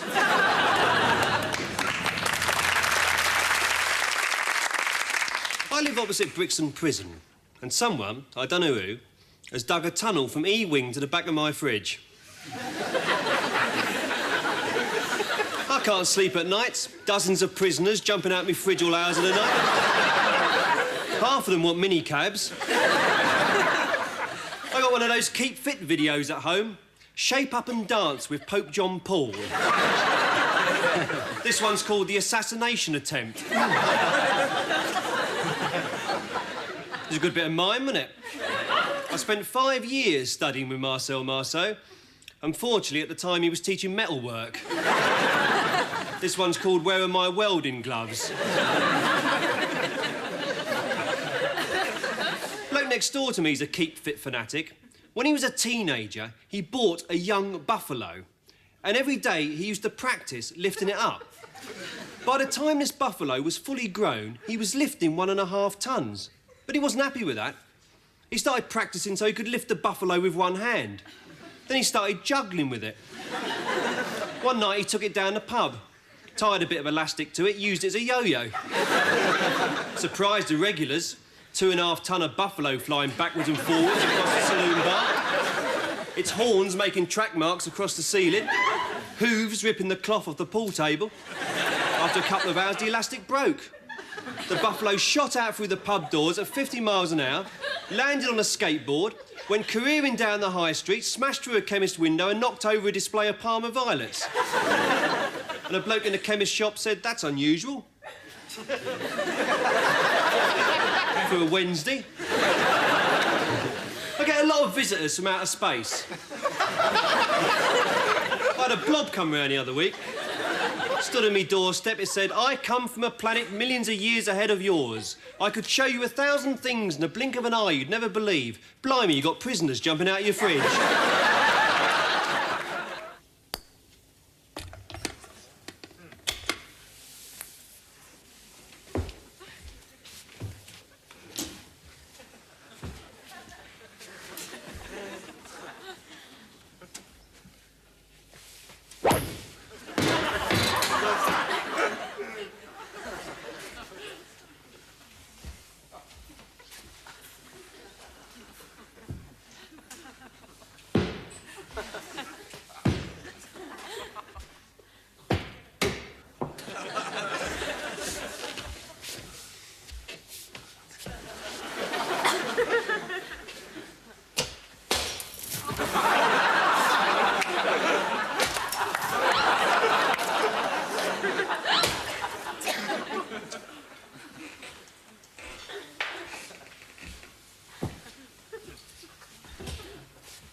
Hello and welcome again to Paul Merton's Golden Years of Hollywood.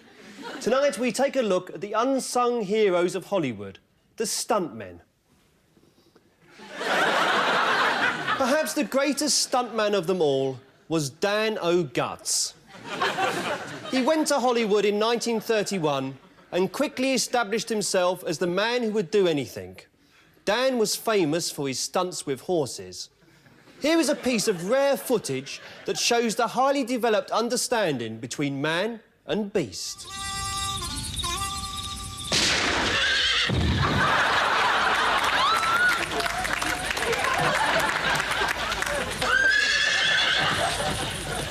O'Guts was a fitness fanatic. His exercise programme was carefully worked out with the help of the Canadian Air Force. Ready when you are! Righto, Mr. O'Guts.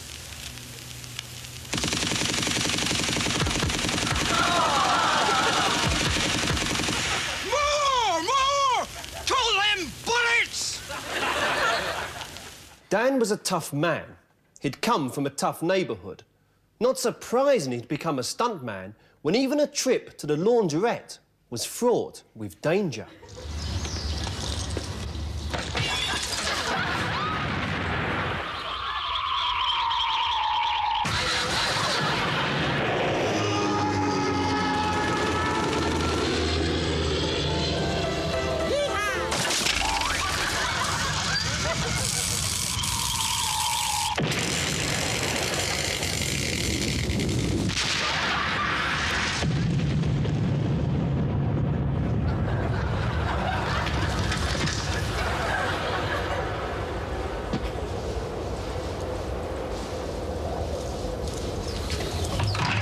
That one's broken, dearie.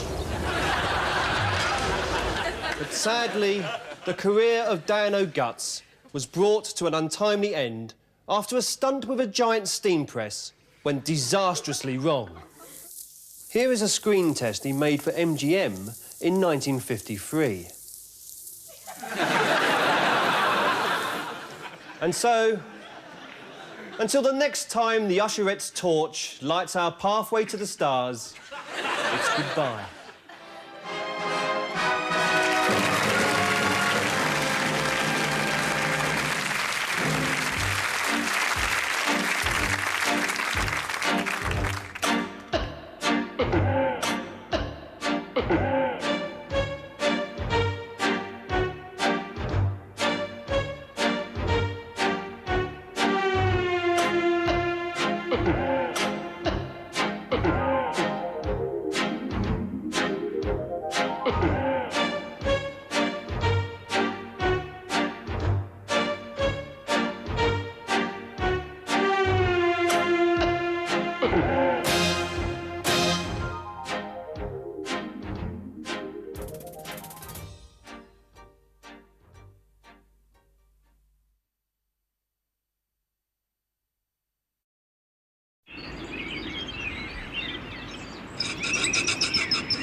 When I was a kid, everybody at school wanted to be in a rock and roll band. They used to stand in front of the bedroom mirror, miming with a tennis racket. Me, I wanted to win Wimbledon. I used to practice me backhand volley with a bass guitar.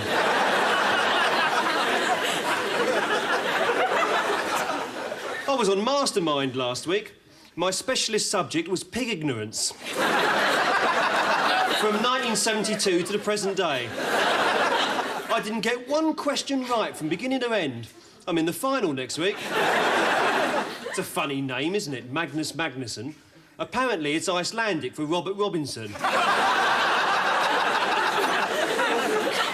I hate quiz shows. Always asking you questions. Won't leave you alone for 5 minutes.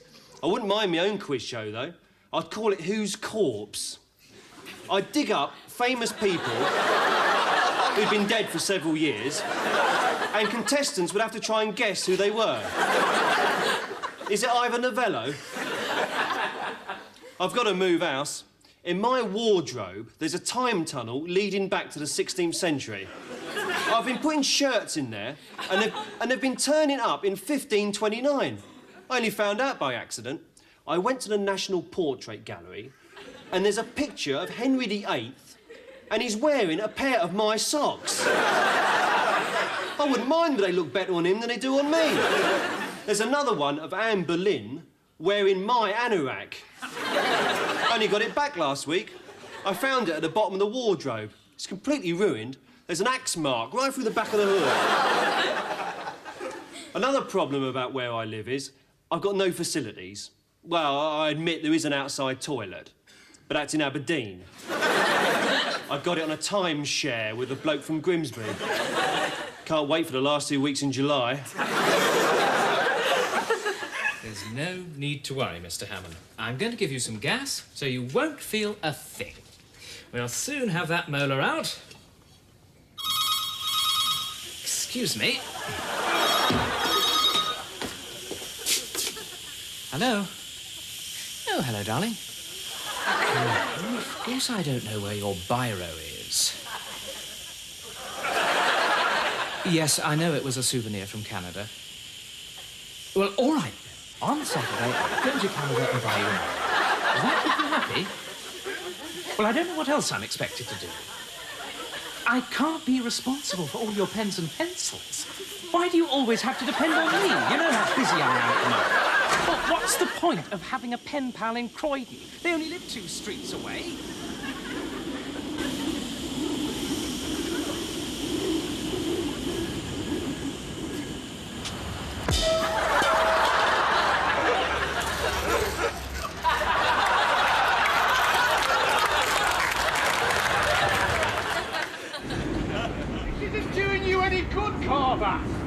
You're going to have to come down sometime. No, I'm not going down. I'm never going back down there. I'm doing my braining. I've counted all the bricks in my cell. I've worked out the size of the kitchen block in cubic centimetres. Do you know how many peas you can get on a spoon? 138. And that's not Marifat. Marifat, you only get 47. You come down now, Carver, and we'll go easy on you. Carver? Carver? Come on here! You really must make more of an effort to fit in with people. Don't you come any closer, I'm warning you. Those are pottery classes. You're going to join them? They're no good to me, are they? Not since McCready smashed my gravy boat. Watch out! What is it about you and society, Carver? It's not society, it's D-Wing. I don't want to go back to D-Wing. It was your fault for getting drunk in the safari park in the first place. And where's the baboon now? Can't we get enough cheap board? Oh, that was quick. Thank you very much. I didn't feel a thing.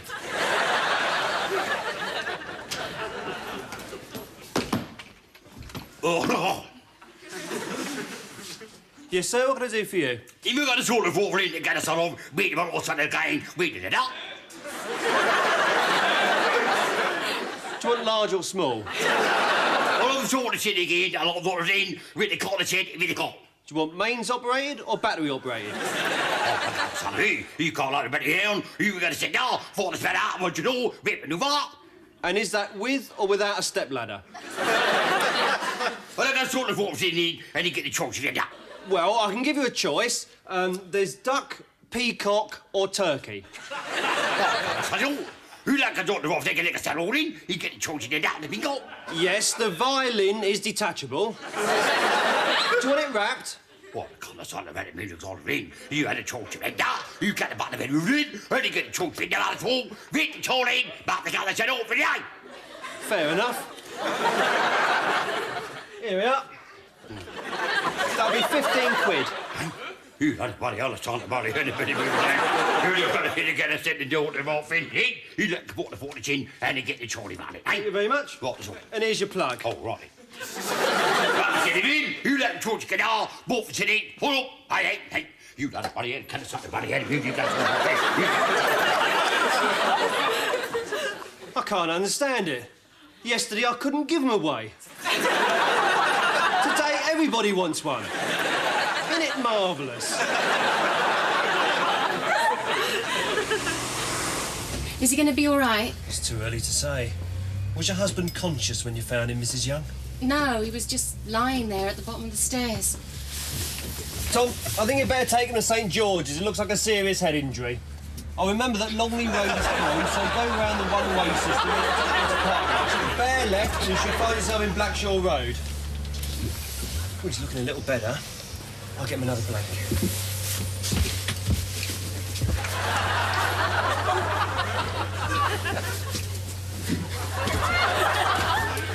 Here we are. Oh, his colour's come back. Tom, get a move on. You know I've got to be up at Spurs by 3 o'clock. You know I haven't missed a game all season. Oh, they might have a few injuries, but when Tottenham get going, there's not a team to touch them. Oh, not to look at that. Look, he's shivering. I've got one of his scarves here. All right, put it around his neck. Right. Is that an Arsenal scarf? Yeah, he's a season ticket holder. OK, pull the scarf really tight, as tight as you can. Lovely. Mind your backs.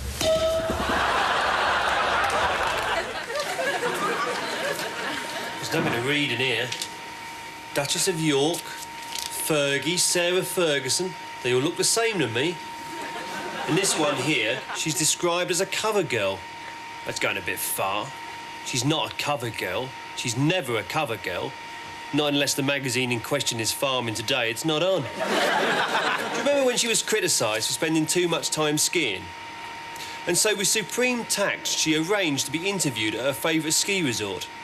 At one point she said, "Oh, I think everybody should go skiing." And I thought, well, so do I. But you've got all their money. There we are, sir. That's fine, thank you. Some people are so narrow-minded. I went down the off-licence the other night. You know, the one at the end of the road. Oh, yeah, I've been past it. I stuck my head through the door, but the bloke wouldn't serve me. I only wanted a can of Guinness. It's prejudice. That's what it is. If you're a horse, they just don't want to know. Look at what happened to that grey stallion last week. The one who works up at the palace. Oh, yeah? He fell over and broke his leg. It was a simple fracture, lower fibula, you know, nothing too serious. Do you know what happened? Somebody shot him. What? Did you get the bloke what done it? Get the bloke what done it? It was only the vet. It's a conspiracy, that's what it is. It makes you wonder, don't it? I've had an headache all week. I daren't say anything.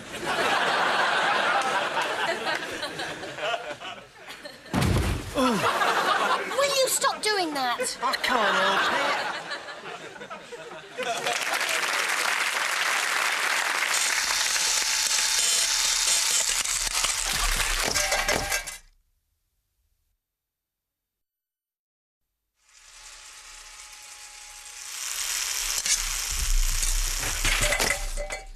We had the cane at our school.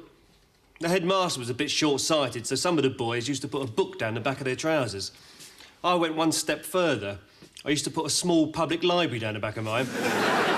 It was a little red brick building.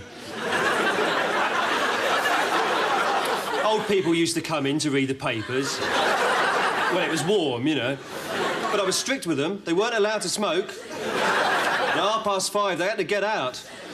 One day I got 6 of the best and it smashed up the reference section. I had to lay off 4 staff. In 1687, Sir Isaac Newton discovered that apples fell out of trees. And they gave him a knighthood for that. I wouldn't have minded living in them days. Pretty damn easy to get a knighthood, I would have thought.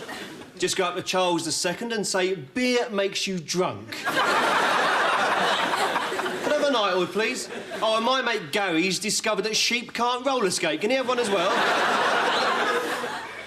What did people do before Isaac Newton discovered that apples fell out of trees? How do they make apple pies? Did they climb up the tree with some pastry crust and half a bucket of custard? Edge along the branch trying to peel the apple? You come home from school, your mother says you better eat that pudding. I nearly broke me neck making that.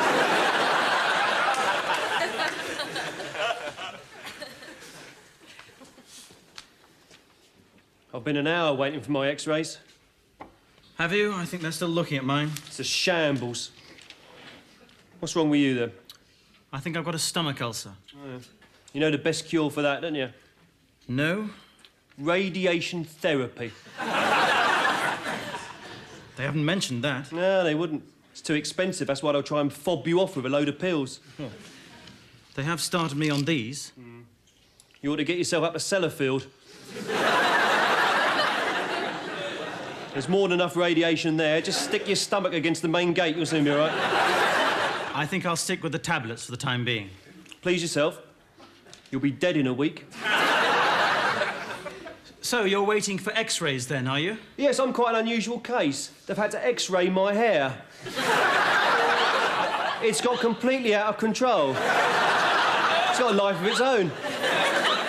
I found it making an omelette in the kitchen last night. Has that ever happened to you? No. That's not the half of it. They went missing for 3 weeks. Where did it go? It was delivering parcels in the centre of London. I saw it driving a van down Oxford Street.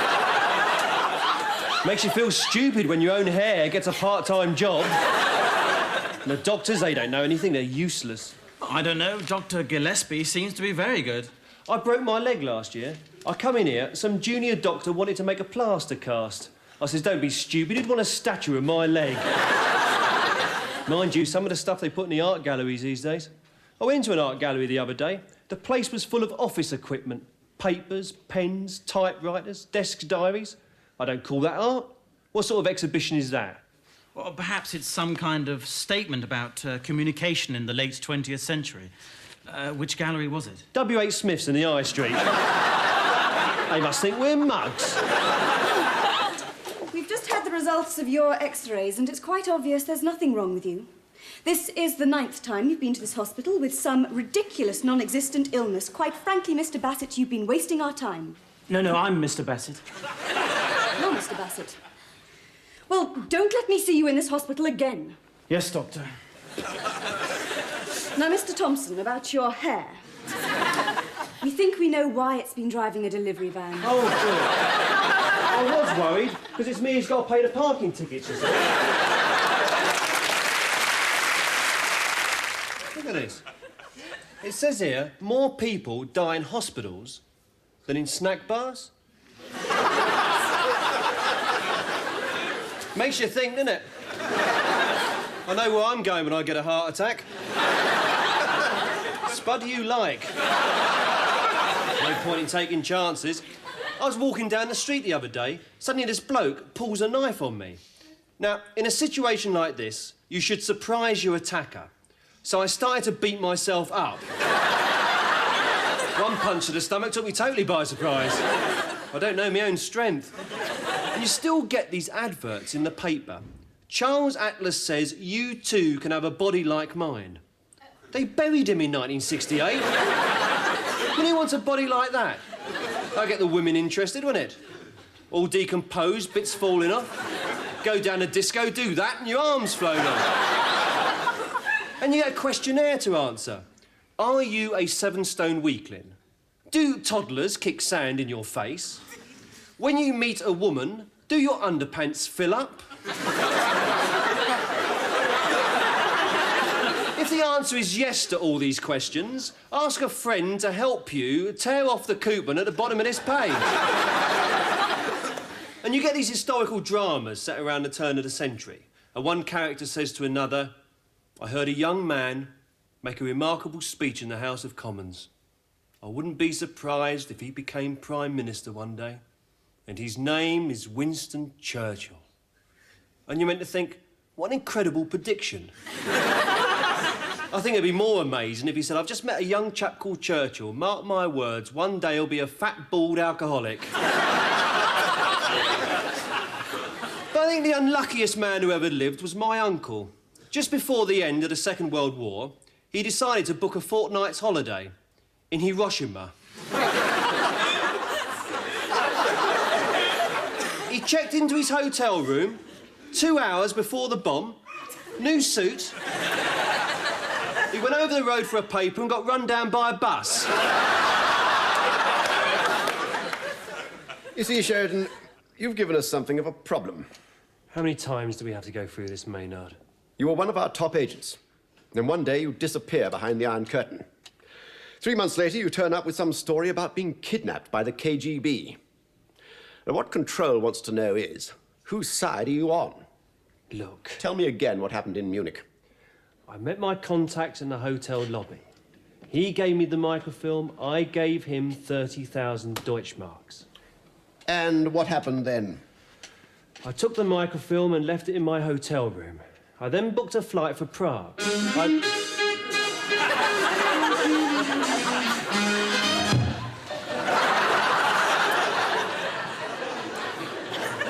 Well, Tim Maynard makes a mistake. Listen, Sheridan. You never were too good at the technical side of things, were you, Maynard? You mean? Remember the time you bugged the telephones in the Romanian embassy? And you used the same frequency as the local radio station?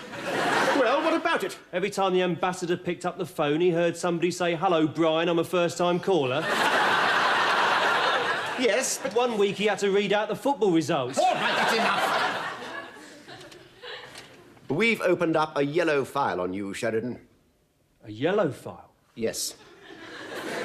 Perhaps this is more serious than you imagine.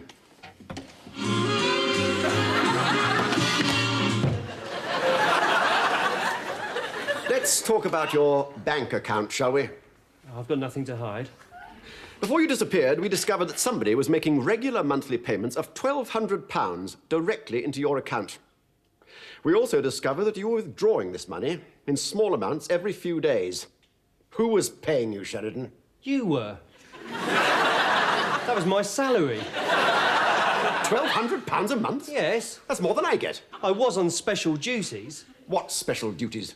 Controller suspected for some time that one of our top people with full access to highly sensitive material was in fact an idiot.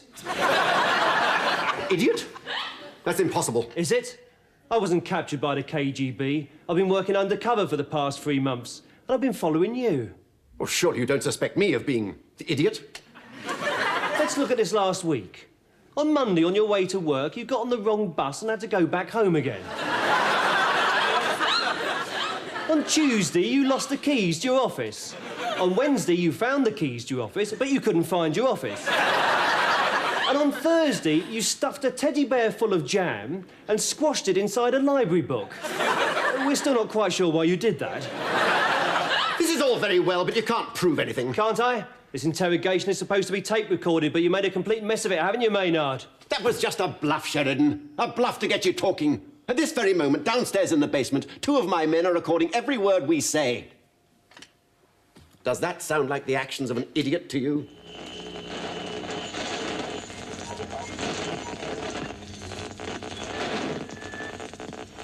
Arsenal 1, Crystal Palace 3, Nottingham Forest 3, Leeds United 2. Now, Glenn Miller with In the Mood.